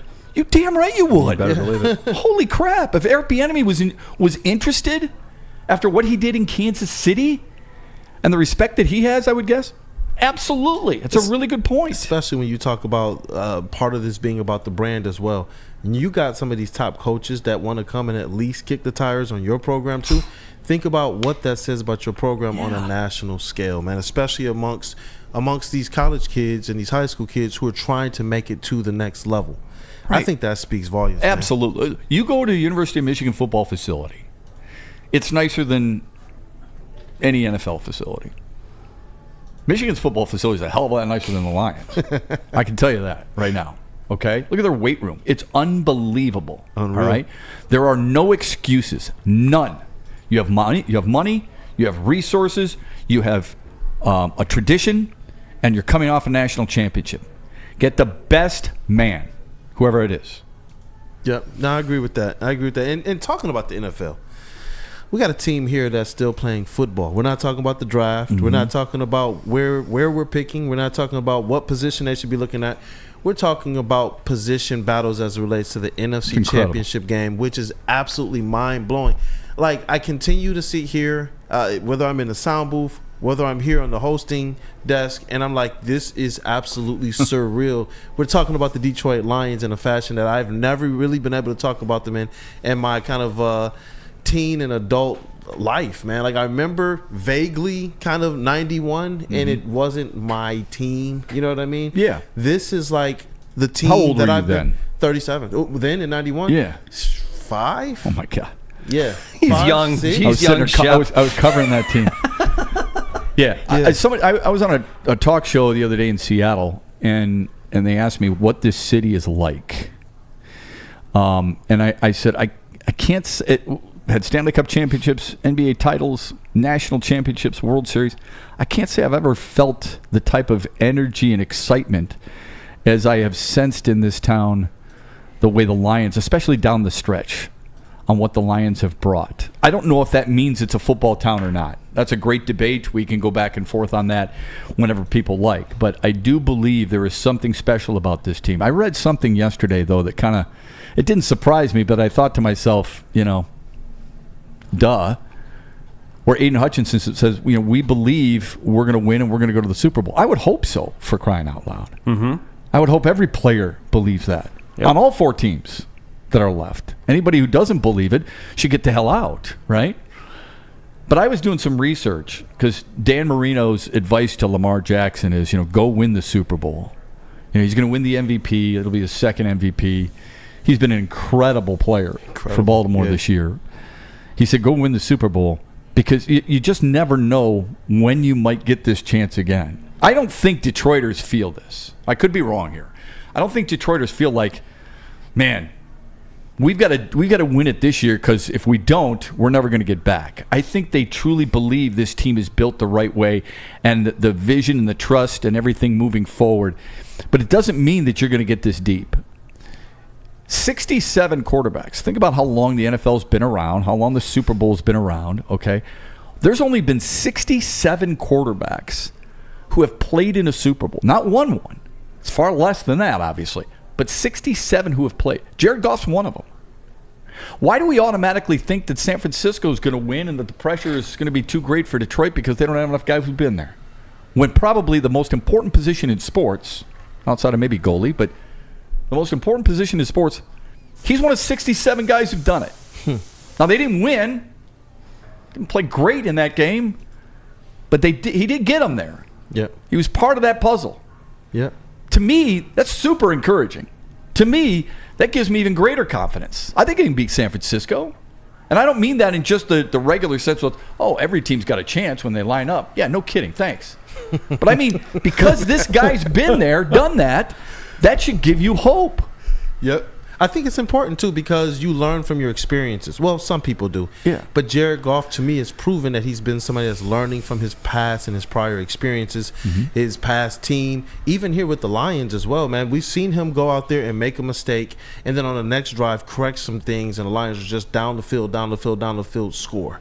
And that's the type of player that Jared Goff has been to me. You even look at his improvement from the regular season to who he's been in these playoffs. Yeah. I was saying that yesterday, man. He's gone from, he has a history. He's known to throw a few ducks, less than spirals. But in these playoffs, it's been dots. It's been things on the money. Seeing kind of his face in his play against the Rams, it was just a completely different Jared Goff than I thought we were going to get for these playoffs. I thought, okay, we're going to get a guy who's a good quarterback, a guy who's kind of been there, done that. But I saw a guy who actually went out there and made sure that this Lions team could do something that I didn't see a lot of Lions teams doing in prior years. And that was that last drive, man, to ice the game away. I've seen this play out so many times where we just don't get that first down. We have to punt the ball back and we have to hope. And Jared Goff went out there, steeled up, and he made sure to outduel Matthew Stafford and all of the narrative that came along with the Rams coming into his house, his new house now. And that, to me, spoke volumes about who Jared Goff was going to be in this playoffs. Honestly, I didn't care who they played next, whether it was the Bucs or the Eagles. I thought Jared Goff was still going to go out there and do his thing. Nobody plays perfect. Right. And we know that he's not the most talented quarterback in the NFL. But I do believe that experience that he carries with him and learning from it has absolutely kind of been like wind underneath his wings. Yeah, Jake brings up a good point in the chat. He says Peyton Manning threw a lot of wobbly ducks. Yeah, he did. Yeah, especially he really did. He did. The Super Bowl year. Yeah, when he was a little bit older. Yeah, that's all right. I mean, I get a little defensive toward Jared Goff because I read the national narrative, and the national narrative is that it's almost as if they're winning despite him, and it's not fair. But I think this is what happens. And I'm sure I've done it too, folks. But this is what happens when you don't follow a team every single week. We see them every single week. So what do we know? We know their warts, but we're also defensive of them. I've always likened sports a lot of times to religion and music. You can't rip on my music, but I can, right? You can't rip on my team if you're from out of town. Yeah. Let me do that, even though we'll turn around and do it with other players. So I think with Jared Goff, so many people look at it and think, well, he's the weak link. I don't think he's the weak link at all. I think he's one of the stronger links to this team. And I don't want to put too much on the quarterback because I think that's what we do in football. And I think the offensive line is this team's ultimate strength. Yes, but I'm glad he's their quarterback. I really am. Yep, and you want the offensive line to be that MVP, and we're going to talk about it a little bit more after the break. Where are we going here, Pete? We're going to go over to Mr. Flannel there, if he's ready. You got Swiss, baby. Swiss it up. Hey, Swiss Insurance. You know, I anytime I get to do this read twice in a day is a good day. Do you have football on the brain? Of course you do. With all that's going on with the Lions and Michigan football, it's the perfect time to usher in your home and auto insurance, and you should be shopping it right now with Swiss Insurance. Shop it like a pro with Swiss Insurance. They cover Woodward Sports Network, and they should be covering you too. Ask for Market Swiss Insurance today at swissins.com or call 248-800-4177. Again, that is 248-800-4177. Swiss Insurance. Planet Fitness, you can get energy without the judgment. Hi, can you help me with this? You don't know how to use it?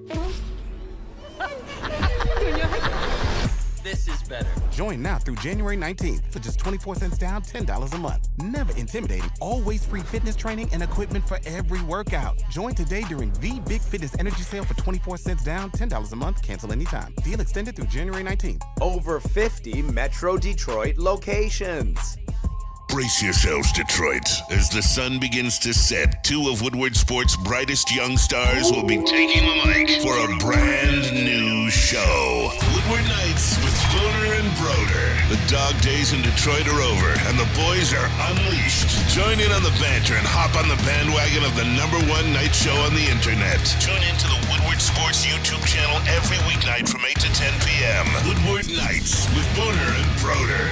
Now, coming to Woodward Sports, Woodward and Main Street, the Woodward Sports Network Detroit Lions show. Let's go! Catch Gabrielle D. Phillips, Matt Broder, and Terry Foster for all the latest news on your Detroit Lions every week. Only on the Woodward Sports Network YouTube channel and woodwardsports.com.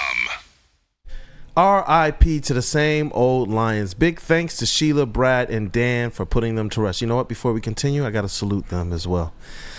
And guess what else has found the grave? Same old rock, paper, scissors. Jack Labrador has revolutionized that tired game with 2 new symbols and a franchise-changing three-point play. Discover the action at jacklabrador.gg now and find out why once you go Jack, you never go back. Welcome back, people, to Big D Energy. My name is Detroit Kool-aid, and that's the legend down there, Matt Shep. I saw people in the chat saying, yo, he's hitting his stride right now. Yeah, I think it's the all black, man. I like it.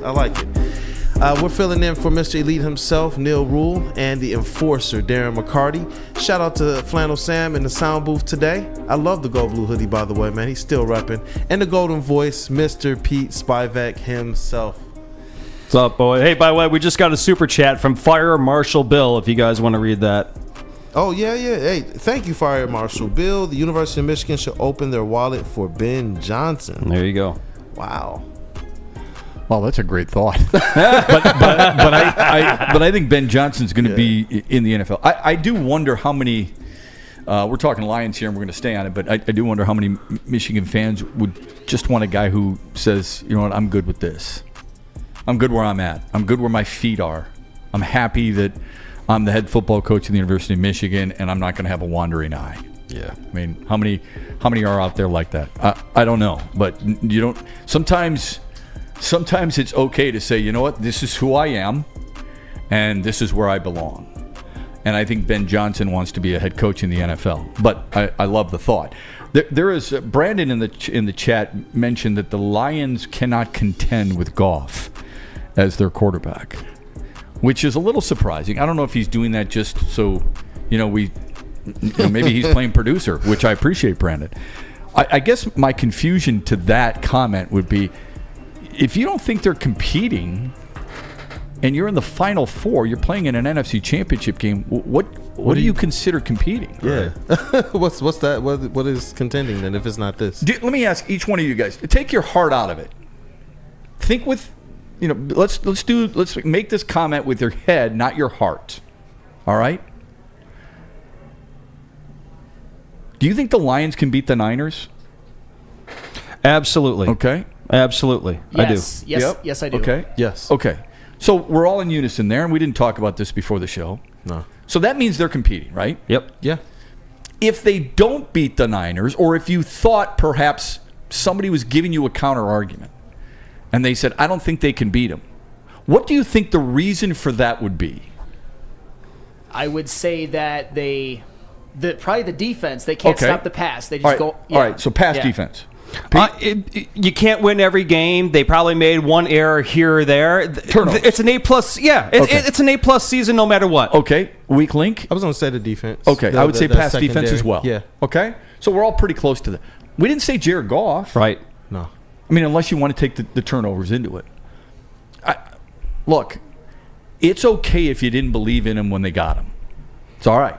I'll raise my hand. Okay. I'll raise my hand. It's all right if you wanted more proof a year ago rather than winning, 7 of their last 8 games. That's fine. I'll raise my hand again.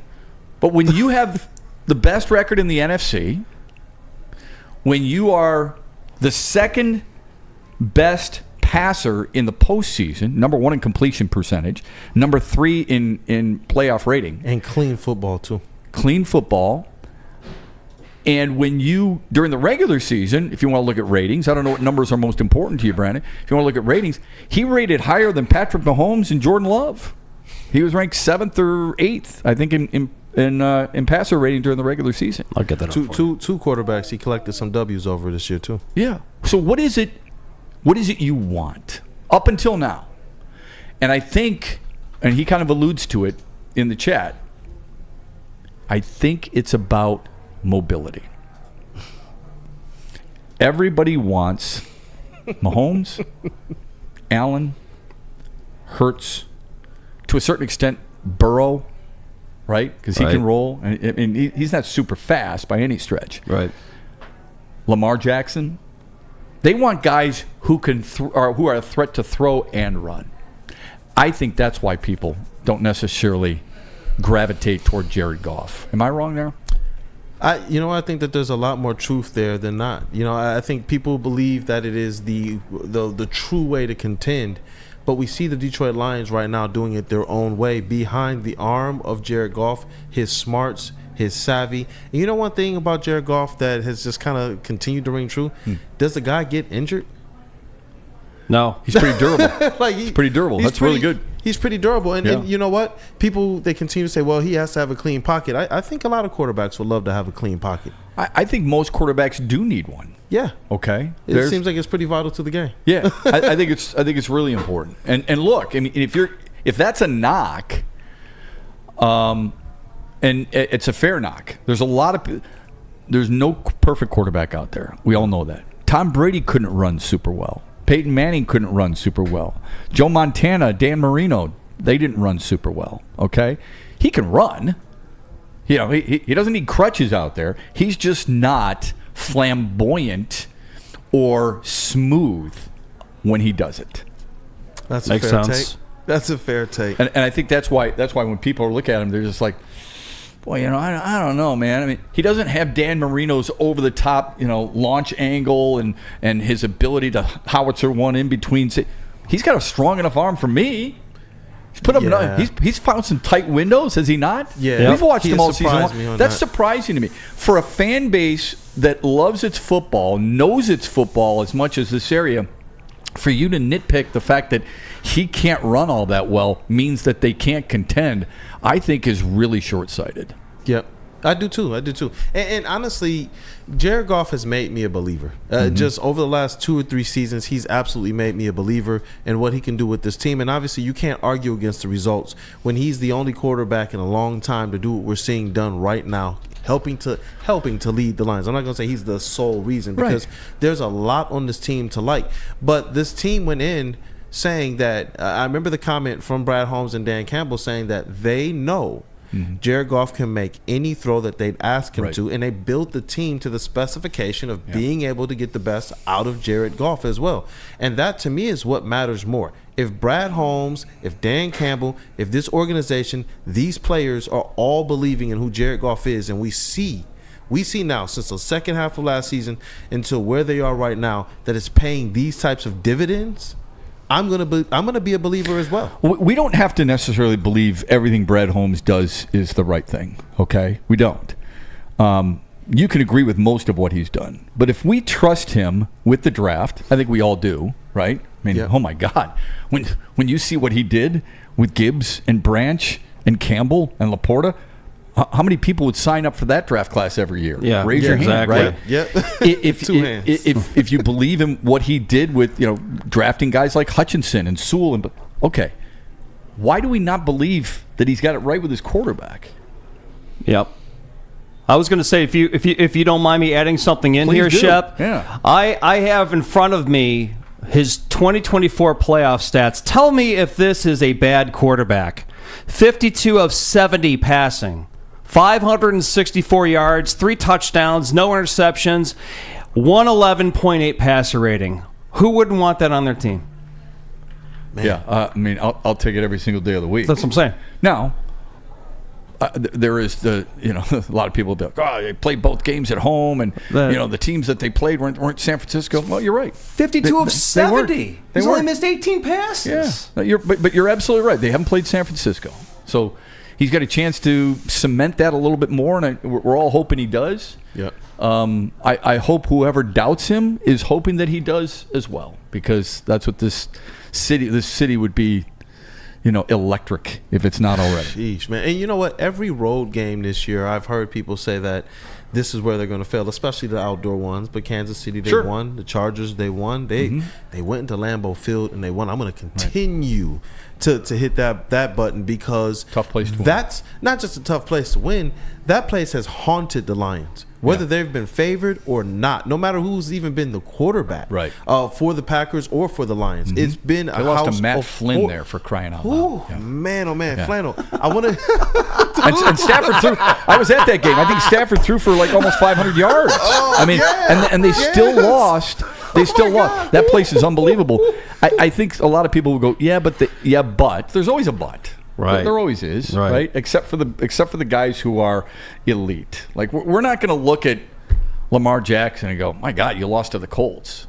Nobody's doing that. No, okay, exactly. we're not, and I doubt people in Baltimore are. We're going to look at but Chicago. Look how cold it was. He can't play in cold weather. Yada yada yada. That's what's going to happen. The response should be going to be that cold in San Francisco. And last time I checked, the Super Bowl isn't going to be that cold either. So what? Yeah. Right? So let's see if he I gets agree. it. Jared Goff, honestly, what he's been more than anything is a narrative buster this year. He's kind of busted every single narrative against him. I thought he couldn't throw downfield. Then all of a sudden he's hitting J-Mo downfield.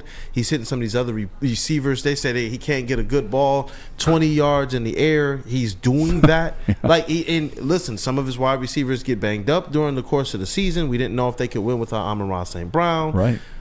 I mean, he continues to bust the narrative. And yet they did, and they won without their backs. Yeah. I mean, they beat Tampa without their running backs. Yep. That too. Yeah. That too. Man, and we know the narratives in the past has been, well, if the Lions just had a good running game. Jared Goff has won without his backs being there. That's such a good point. Craig Reynolds scored against Tampa Bay. Yes, he did. I mean, come on. When we get back from break, I want to give Flannel's take on this as well, man. I really do. But where are we going to? We're going to go to Big Boy. How about that? Hey, you know what? Shep's going to be mad at you because he's usually hungry. I'm always hungry. We got to get him some merch and some Big Boy, man. Wintertime in Detroit is always better with comfort foods from Big Boy. Try the Veal Parmigiana or the new Southern Comfort Chicken Bowl. How about breakfast? The stuffed potato pancakes are back. The classic lumberjack or the Santa Fe Garde. Also, new apple pie hotcakes that are too good to miss. You know what? I see why Shep be getting mad during this read, man. Because now I want some food too. Look, man. you're a mini version of yourself. Top it all off with the new gingerbread shake for dessert. Stop by your local Big Boy today. Stop searching for a vehicle and start finding one. Les Stanford Chevrolet Cadillac makes it easy. We harness the power of multiple dealerships and own the biggest selection of GM brands in the area to get you the car you need. With the Les Stanford Group, you'll have access to 4 different dealerships, providing you with more makes, more models, and more choices. We're connected to more than 1,000 vehicles. And with so many high-quality CPO vehicles available, you'll find new car quality at pre-owned prices. You can start and end your search at lesstanford.com today. Now, coming to Woodward Sports, Woodward and Main Street, the Woodward Sports Network Detroit Lions Show. Let's go! Catch Gabrielle D. Phillips, Matt Broder, and Terry Foster for all the latest news on your Detroit Lions every week. Only on the Woodward Sports Network YouTube channel and woodwardsports.com. We've just received word. The world's cannabis supply has vanished. The public is outraged and has taken to the streets in response to this tragedy. The individual responsible acted alone, and we can only hope they will make things right soon.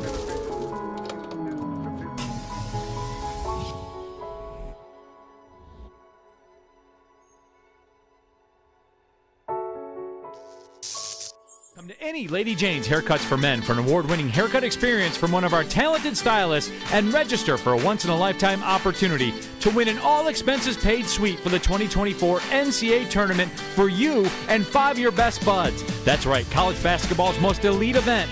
You and your 5 best friends just get to any Lady Jane's today for an award-winning haircut experience and automatically register to win the trip of your dreams. Lady Jane's Haircuts for Men open 7 days a week. Walk in anytime. Lady Jane's, it's wicked awesome.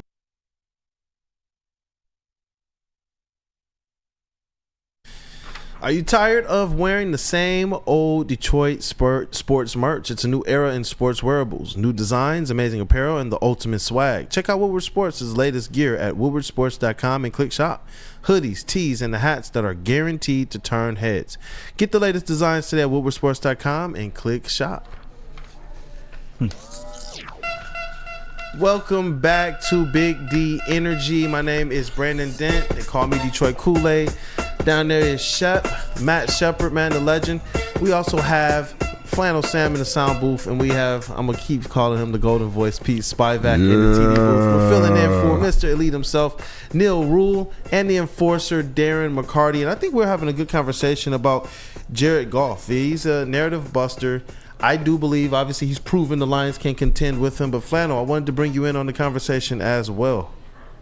Yeah, so many things about this can be true. For one, Jared Goff has certainly changed the hearts and minds of even myself. I was somebody who had some questions, and the fact that what he's done in the playoffs in these last 2 games, I mean, Pete read you the stats. Those are obviously great playoff numbers for anybody. The one thing, though, where I will caution a little bit is that we love what Jared Goff has done, but he also is a bit, I think, of a product of the offense and the team around him. Because here's the thing that sometimes Lions fans do, because I am a Lions fan, but I also value the truth. We look at somebody like Brock Purdy and just say, like, oh my God, game manager, he just got all those that stacked team around him. They got Kittle, they got Ayuk, they got Samuel, they've got Christian McCaffrey, they've got Trent Williams. Well, the Lions have 4 All-Pros on their offense, and the San Francisco 49ers have 5. And one of the areas in which the 49ers have an All-Pro, Christian McCaffrey, the Lions do it just as good with Gibbs and Montgomery combined, and you could say even better in some ways. And one of the 49ers All-Pros is their fullback, Kyle Juszczyk, which I would say at this point, stop giving fullbacks All-Pros. I'm just saying that Jared Goff is great. What he's done has been phenomenal, but don't act like Jared Goff is this elite quarterback and Brock Purdy is just a scrub. They're kind of doing the same things in a lot of different ways. And the reason why I'm bringing that up is because they're playing each other this weekend in the NFC Championship. All love for Jared Goff, but don't act like it's just he's just doing it himself out there. And that's no disrespect whatsoever. Yeah, but I don't think we're doing that. I'm not saying you guys.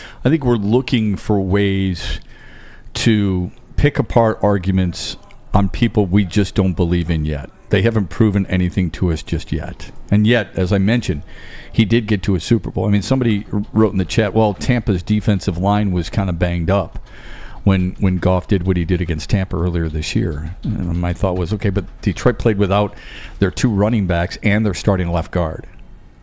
Yeah. Jonah Jackson. That's a big piece, okay?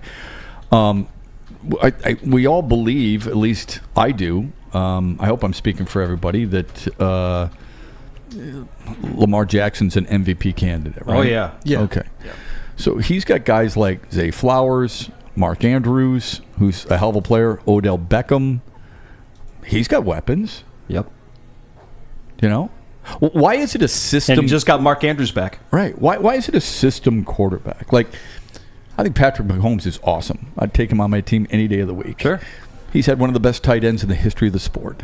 And we don't say anything. He's also got, if you want to talk about system, he's also got a Hall of Fame coach in Andy Reid who did something very similar in Philadelphia with Donovan McNabb. Okay? So the system is oftentimes works for certain players. For most players, when we talk about any team, does the system really fit that guy?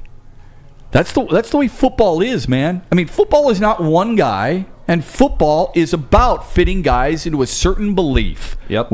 We started the show. This comes full circle. We started the show about Adrian Griffin in Milwaukee. Okay, he's got talent. His system didn't fit, at least, of course, to Antetokounmpo and others. They didn't like the way they defended the pick and roll. Brook Lopez was pretty fired up about it. You've got to have a system. It's supposed to work that way. Mm-hmm. So system quarterbacks, they said the same thing, by the way, about Joe Montana, who's one of the greatest quarterbacks of all time, that he had a system. Terry Bradshaw went 4-0 in Super Bowls. He had really good players. Lynn Swann, John Stallworth, Rocky Bleier, Franco Harris. Pretty damn good, okay? Yep. Bob Greasy needed support to win the world championship and go undefeated. The defense was unbelievable. Sure, I guess that's the way it works in football. I understand that, and this is not me, and I don't want to be that person who diminishes Jared Goff in any way, shape, or form. But when you talk about the system and Patrick Mahomes, what Patrick Mahomes has done with that system is have the best 5-6 year start to a quarterback. Best start to a quarterback career ever. What Lamar Jackson has done is he's going to win his second MVP. You talk about Joe Montana, who's probably universally recognized as the second best quarterback of all time after Tom Brady. What Jared Goff has done. But Steve Young came in a similar system, won an MVP, won a Super Bowl. So did anyone take anything away from Joe Montana? Josh Allen, by the way, is right behind Patrick Mahomes for wins over that stretch since 2019. How about that system? All right, but Jared Goff hasn't won MVPs or Super Bowls. That's what I'm saying. Neither is Josh Allen. Josh Allen, though, has accounted for 40 or more touchdowns in 4 consecutive seasons. He's also has the most turnovers. So what you're telling me is you're going to make exceptions to every single rule unless it applies to Jared Goff. No, that's not what I'm saying at all. But I just brought up Josh Allen. Then you got to go to the touchdowns. I bring up the interceptions. Then what do you go to? Okay, but Josh Allen will give you 40 in the positive every single year. And the Buffalo Bills have won the division for 4 consecutive seasons. I know that they've had some trouble in the playoffs. When you go run into Kansas City 3 times, that's going to happen because KC's a juggernaut. I'm not trying to diminish Jared Goff at all. My point was more that him and Brock Purdy, to me, are doing similar things in similar roles. And Brock Purdy actually had a better regular season, although I would argue that Jared Goff has looked much better in the playoffs. I love Jared Goff. I love the offense around him. I think that it all works together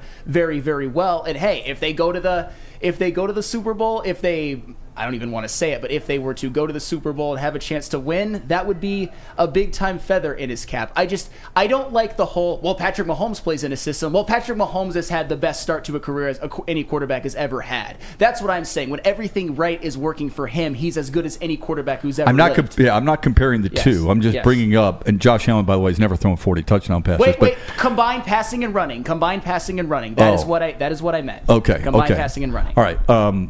But all I'm saying is, if you're going to bring up system, and football, this is one of the many things I love about football and one of the many things I don't like about football. We don't know the system. You don't know the system. I don't know the system. You know who knows the system? Patrick Mahomes and Andy Reid. They know the system. We're not smart enough to know the system. We just use it as a buzzword because that's what we believe. It's hard. And I think Andy Reid has been pretty damn good in making quarterbacks pretty important in his system. And his system works. And it's proven to work. with more than just Patrick Mahomes. I think Patrick Mahomes is elite. Okay, he's one of the best ever. He's it's amazing what he can do on the run. It's amazing how creative he is, the different arm angles. I like him overall. But all I'm saying is we got to be careful when we talk about, I mean, it's the same thing with Purdy as Sam brought up. He's a system quarterback. There's a lot of systems, like I said, out there that are really important to certain guys. Yep. Peyton Manning had a certain system under Tom Moore. It's pretty successful. It's okay, but we don't call him a system quarterback because he's arguably the greatest of all time. Arguably. Yeah. And with this run, I know we got to go to break, but I want to talk about in the next segment, you know, with this run that we see the Lions on, with how we see Jared Goff busting the narratives, the Detroit Lions bearing a ton of narratives from the past. Is this a new expectation? Is this a new expectation? Where are we going next, Pete? You're going to do back-to-backs for me. Guardian Alarm and Les Stanford. Let's start with the alarm, baby, and stay out. Guardian Alarm is actually me. All right, it's a new Sorry. year. No, it's Sorry, okay. Flannel. It's a new year like Guardian Alarm offer you customized solutions from real experts. Our professional technicians take the time to recommend security and automation solutions specific to your needs. 24/7 professional monitoring. Call us anytime, day or night, and know that a Guardian team member will stay on the phone as long as needed. Technology backed by people. Your safety and security deserves technology that's been proven to work and people have been proven to care. Call 1-800-STAY-OUT. That's 1-800-STAY-OUT. Guardian Alarm, your local security expert. Ben Wallace type defense. And then there you go, Sam. Now do Les. Yes, Les Stanford. What happens when you run a great business for over 50 years? You expand and offer more products to more people. This is exactly what Les Stanford did by adding Les Stanford Buick GMC. The same great service that customers have come to know and trust. On Woodward Avenue, just south of 9 Mile. Check out Les Stanford in Dearborn today. Find the brand you want at lesstanford.com. Brace yourselves, Detroit. As the sun begins to set, two of Woodward Sports' brightest young stars will be taking the mic for a brand new show. Woodward Nights with Booner and Broder. The dog days in Detroit are over, and the boys are unleashed. Join in on the banter and hop on the bandwagon of the #1 night show on the internet. Tune into the Woodward Sports YouTube channel every weeknight from 8 to 10 p.m. Woodward Nights with Booner and Broder. Your home is your most important asset. Flexibility in the sales process is key. When you work with Mark White & Associates, you can cancel at any time, for any reason, without penalty. Speaking of flexibility, check this out. Who you work with matters. Hire the best broker in the game.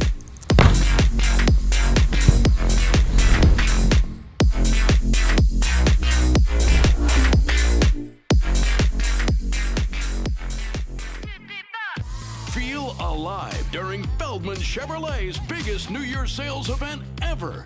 Get the best prices on our huge selection of award-winning Chevrolets.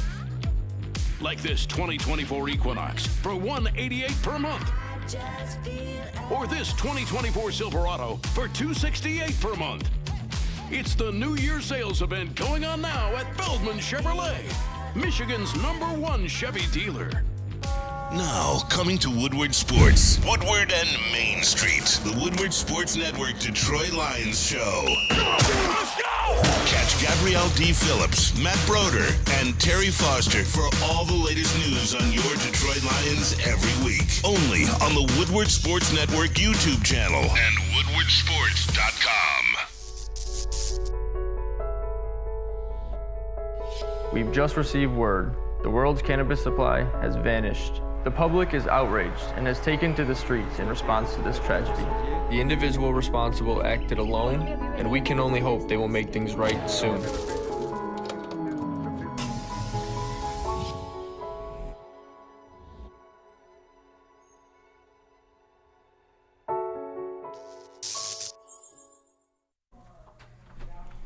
Experience Dispo Dispenser, a team that curates an unbelievable atmosphere. Dispo is now giving out 2 tickets plus hotel and flight accommodations to this year's big game in Vegas. Go on Dispo's Instagram page at dispo.michigan and follow directions on the pin post. Or scan the QR code and it will take you there. Let's get you sports fans to Vegas. Dispo Dispensary, disposhops.com, your local cannabis plug. It's your boy Brandon Dent, a.k.a. Detroit Kool-aid. We got the legend over here, Matt Shep. Matt Shepard. We also have Flannel Sam in the sound booth and the golden voice. I guess it's now what? Director Pete now? Director Pete, I guess it is in the chat has renamed me. Just Utility Pete works. You know, I do everything around here, man. Who you, Brandon Inge now? That's right. Shane Halter. Shane Halter. I was about to say Shane Halter, baby. Come on, dude. Hey, it's better than Prickly Pete. I love that. Yo. Welcome back to Big D Energy. We're filling in for Mr. Elite himself, Neal Ruhl, and the enforcer, Darren McCarty. Oh, I was going to say, and go to the top of the hour because we're now break free. I have to finish my director job here. Hey, well, let's rock, man. Look, we've had some good conversation here, man. We've seen these Detroit Lions kind of bury a lot of the same old Lions type talk. We've seen Jared I hope that's Goff. buried. It has to be. It has to be, man. You know what I love most about it is that you've got young guys who are playing major roles in the success of this team. You know? And we saw 3 of them get rewarded by being named to the all-rookie team. The Associated Press, I think, Football Writers Association, all-rookie team, Jahmyr Gibbs, and rightfully so. Sam Laporta, rightfully so. Yep. Jack Campbell, rightfully so. I'm a little disappointed. Look, this is selfish. A little disappointed Brian Branch isn't there. Me too. Because I thought he was spectacular. I know he started super strong and may have cooled off slightly. But overall, I think he's been a dynamic player and a big reason why Detroit is where they are. And I'm a little disappointed he's not on it.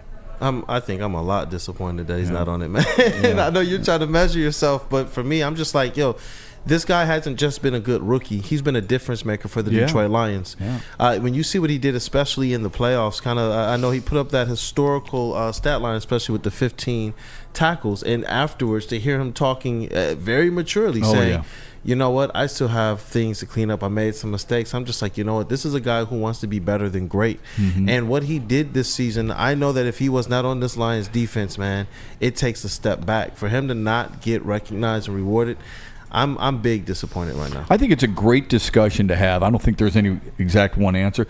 Which of the rookies has been the best? Because, and I'm sure most people would probably gravitate towards Sam Laporta because of a record-setting season. But Jahmyr Gibbs is a difference maker. Yeah. Campbell in that position, he's my favorite, especially when Campbell had to make some defensive calls, and then as you mentioned, Brian Branch. It's a great problem to have when you've got that many good rookies and you're trying to debate on which team has been the most impactful or the best of all of them. When you can make a case for just about every single one of them, it's pretty awesome. Yeah, they have a spectacular rookie core.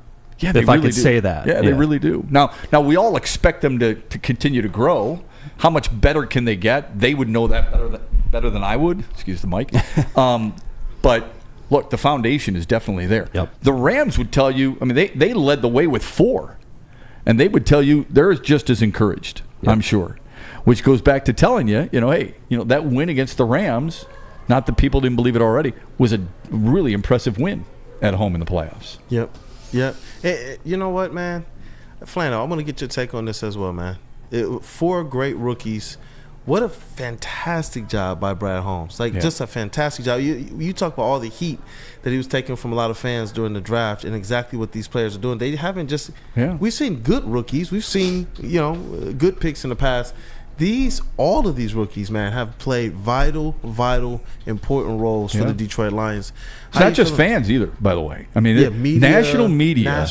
I was reading yesterday, national media, a lot of them were giving Detroit Fs. F is in Frank. Fs. Right. For their draft. Why would they go with Gibbs? Why would they reach for Campbell? Who is Laporta? They knew who Brian Branch was because of Alabama. And I thought to myself, look, I'm not going to sit there and say I gave them an A right away. But it's and I give the writer credit because they actually called themselves out and said, look, I was wrong. That's refreshing. That's good to see. But who could have expected this type of impact? I can't think of anybody who would have said, you know what, this is as good as it gets right here.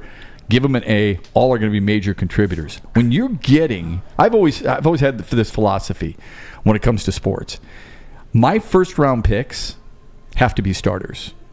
I'll save 2 positions for that, quarterback and cornerback. because I think those are the hardest adjustments to go from college to the pro. You have to learn more at those two positions than any other position. But my first, even my second, have to be starters. My third round should be a rotate. Should be in there getting snaps. Anything after that, if they're starters on special teams to start, or they're sort of a dime package, for example, they're an extra lineman. Okay, but first, second, to a certain extent, third, I want them to be starters, and that's exactly what the Lions got. Yeah. How you feeling about it, Flannel? Well, I'm over the moon, of course, and I think this was the draft, and where I think Brad Holmes, he'd already done excellent things in the 2021 and 2022 draft, but this is where he really, I would say, proved his mettle as, you could argue moving forward, maybe the best GM in the NFL. Because you look at 2021 and 2022, I know 2021 had that unicorn pick in Amon-Ra St. Brown, but some people would try to argue that Penei Sewell was the obvious choice. He kind of fell into their lap. You still got to make the pick, but he kind of fell further than you would have maybe thought. In 2022, kind of the same thing with Aiden Hutchinson. People were saying, why didn't Jacksonville take him? He fell right into the laps of the Detroit Lions. That's the reason why I will not penalize the Lions for drafting Penei Sewell, because you see teams mess that up all the time. Well, and that's the thing. You still have to make the pick. But this was the one in which Brad Holmes did some things, and I know he doesn't care what we think, that were unpopular with the fans. A running back in the first round, I know that they traded back and got compensated for it, but I wasn't a fan of it. I think a lot of people weren't a fan of it. I think it's like, why aren't they addressing the interior of the defensive line? They had Jalen Carter, but the Jahmyr Gibbs pick worked out. He was second in the NFL in explosive runs. He had over 10 touchdowns, over 940 yards, and you saw what he's done in the playoffs, particularly in the last game with that 37-yard touchdown. And then as it goes along, Jack Campbell was a little bit shaky at times, but he was second on the team in tackles to Alex Anzalone. You look at Sam Laporta, who you could make an argument. I don't know if I would make it quite yet. I'd probably still go Kittle. You could make an argument that Laporta is the best tight end in the NFL as a rookie, and he was second team All-Pro. And then Brian Branch. That's amazing. Brian Branch, I think, was the most valuable secondary member from start to finish on the Detroit Lions this season. With all of his explosive plays, he's right up there on the team lead in tackles for loss, interceptions, has the only pick 6, has graded out really, really well defending the slot from the slot corner, nickel corner position. So the amount of home runs and the amount of, they're not where they are. They are not where they are this year if those rookies don't come in and contribute right away. It's going to be tough to duplicate. I remember when Sewell came out, I think there was talk of Patrick Surtain out of Alabama, Justin Fields, but I think a lot of people wanted Devontae Smith out of Alabama, right? Yep. I think that was a big deal at the time. I'll be the first to admit, I mean, I was wrong because I wanted Micah Parsons because I thought he was a phenomenal player. Penn State, even though they really didn't win with him. But I thought he was a game changer. I love Penei Sewell. I think he's one of the best offensive linemen in all of football. Not tackles, but one of the best offensive linemen in all of football. The tight end position's really deep. I like Sam Laporta. He deserves all the recognition. I try not to rush too much to judgment with Kelsey and Kittle and Andrews and Goddard. I don't know if I'm going that fast. Even Hawkinson, who I don't think is as good a blocking tight end, I don't know if I'd go that quickly with Sam Laporta, but I love the upside, and I'm excited for the future with that kid catching the ball. Yeah, I'm glad you brought up the future, man. What did you have for us, Pete? Oh, I was just going to say that I threw it there in the chat. Well, two things. First of all, that Dave Canales is leaving the Bucs to become the Panthers head coach, and we had a super chat from Dante151. I don't know if you have that in front of you, but he very nicely donated $9.99. Dave Canales, he's telling us that Dave Canales is the new head coach for the Panthers. Man. R.I.P. to Dave Canales. That's interesting. Dave Canales. What did I say? Canales? Sorry, whatever. Canales. So what does that leave? That leaves Washington, Atlanta, and Seattle, and Seattle. Right? Those three teams left. Yep. To look for a head coach. I don't know if Bill Belichick. I mean, Pete Carroll. Yeah, no. I don't think anyone's getting. I don't think Pete Carroll's going to coach again. I mean, I'm not a big believer in age. If you can still do it, you can still do it, and he's been pretty successful. But But I just don't see that. I wonder about Belichick, number one, and then who are going to get those jobs and which job is the best. Yep. That'll be interesting. When you kind of pair that, because Ben Johnson, of course. I mean, yep, that's what I was going to say. He's linked to Washington. Yeah, when we pair the young players that we're talking about as a good foundation, and we talk about where these coordinators may wind up in AG and Ben Johnson, I think the question to ask, and I know we only have a couple minutes here, but is the Lions' expectations, have they changed? We see them on this deep playoff run now. Is this something that could be sustained into the future, even though they may lose, and it's looking very likely that they're going to lose these coordinators, but they do have this solid foundation of players, and they still have the head man in Dan Campbell? Yeah, I think so. I think it's fair, and I think it's welcomed. I think this is what Brad Holmes and Dan Campbell have wanted. Mm-hmm. You have, I hate to use this, but you have raised the bar. Okay, Marty Morningwig used to say that out in Pontiac Silverdome. The bar is high. People would go crazy about it, right? Yeah, the bar is high. It is. It really is. I mean, you can take all the crap that some of the worst coaches the NFL has ever seen, and they've been on Lions sidelines, and put them together and say, you know what? Now it's true. We're building something good here with Steve Mariucci. Yes, they are. Yes, they are. The bar is high. Marty Morningwig. You're damn right. You better believe it. My pick axe is sharp. Rod Marinelli. Dan Campbell basically said the same thing with the tough talk. All of it has come to fruition. Yep. And you're right. I mean, it's like we were talking about earlier with Michigan. You wanted to raise the standard. You wanted to help the culture. You've done exactly that.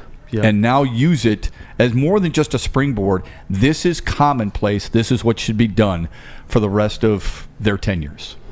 Can I, if you guys, because we have to end the show here, just real quick, coming up on Armani and Edwards at 2 o'clock, we have Jamie Bam Bam Morris.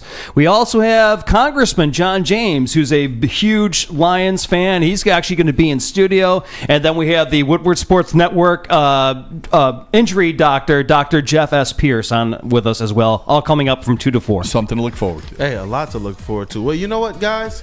Good stuff, buddy. Thank you. No, thank you, brother. Thank you, Matt Shepard, man. Like I keep telling you guys, the legend down here, he was on fire today too, man. Look, if you guys thought that Matt Shepard was that deal, definitely hit a like on your way out, man. Please, he is the real deal. And you know what? Shout out to Flannel Sam. Like we said, it's full circle moment for him. Thank you for the support, man. I know that a lot of us are filling in for some of our co-hosts and some of our support and such. Pete Spivak, the golden voice, man. Love you, Kool-aid. Love you too, Shep. Good work, man. You're the man, dude. You. Yeah, and I want to definitely shout out Spencer Raxter as well as Spimo. He's the producer of this show. He definitely went and did a lot of research as it relates to our show sheet today, man. So thanks to him. Get better, brother. And for Neal, Ruhl, for Darren McCarty, my name is Brandon Dent, a.k.a. Detroit Kool-Aid. Like I said, guys, hit that like button on the way out. Have a blessed day.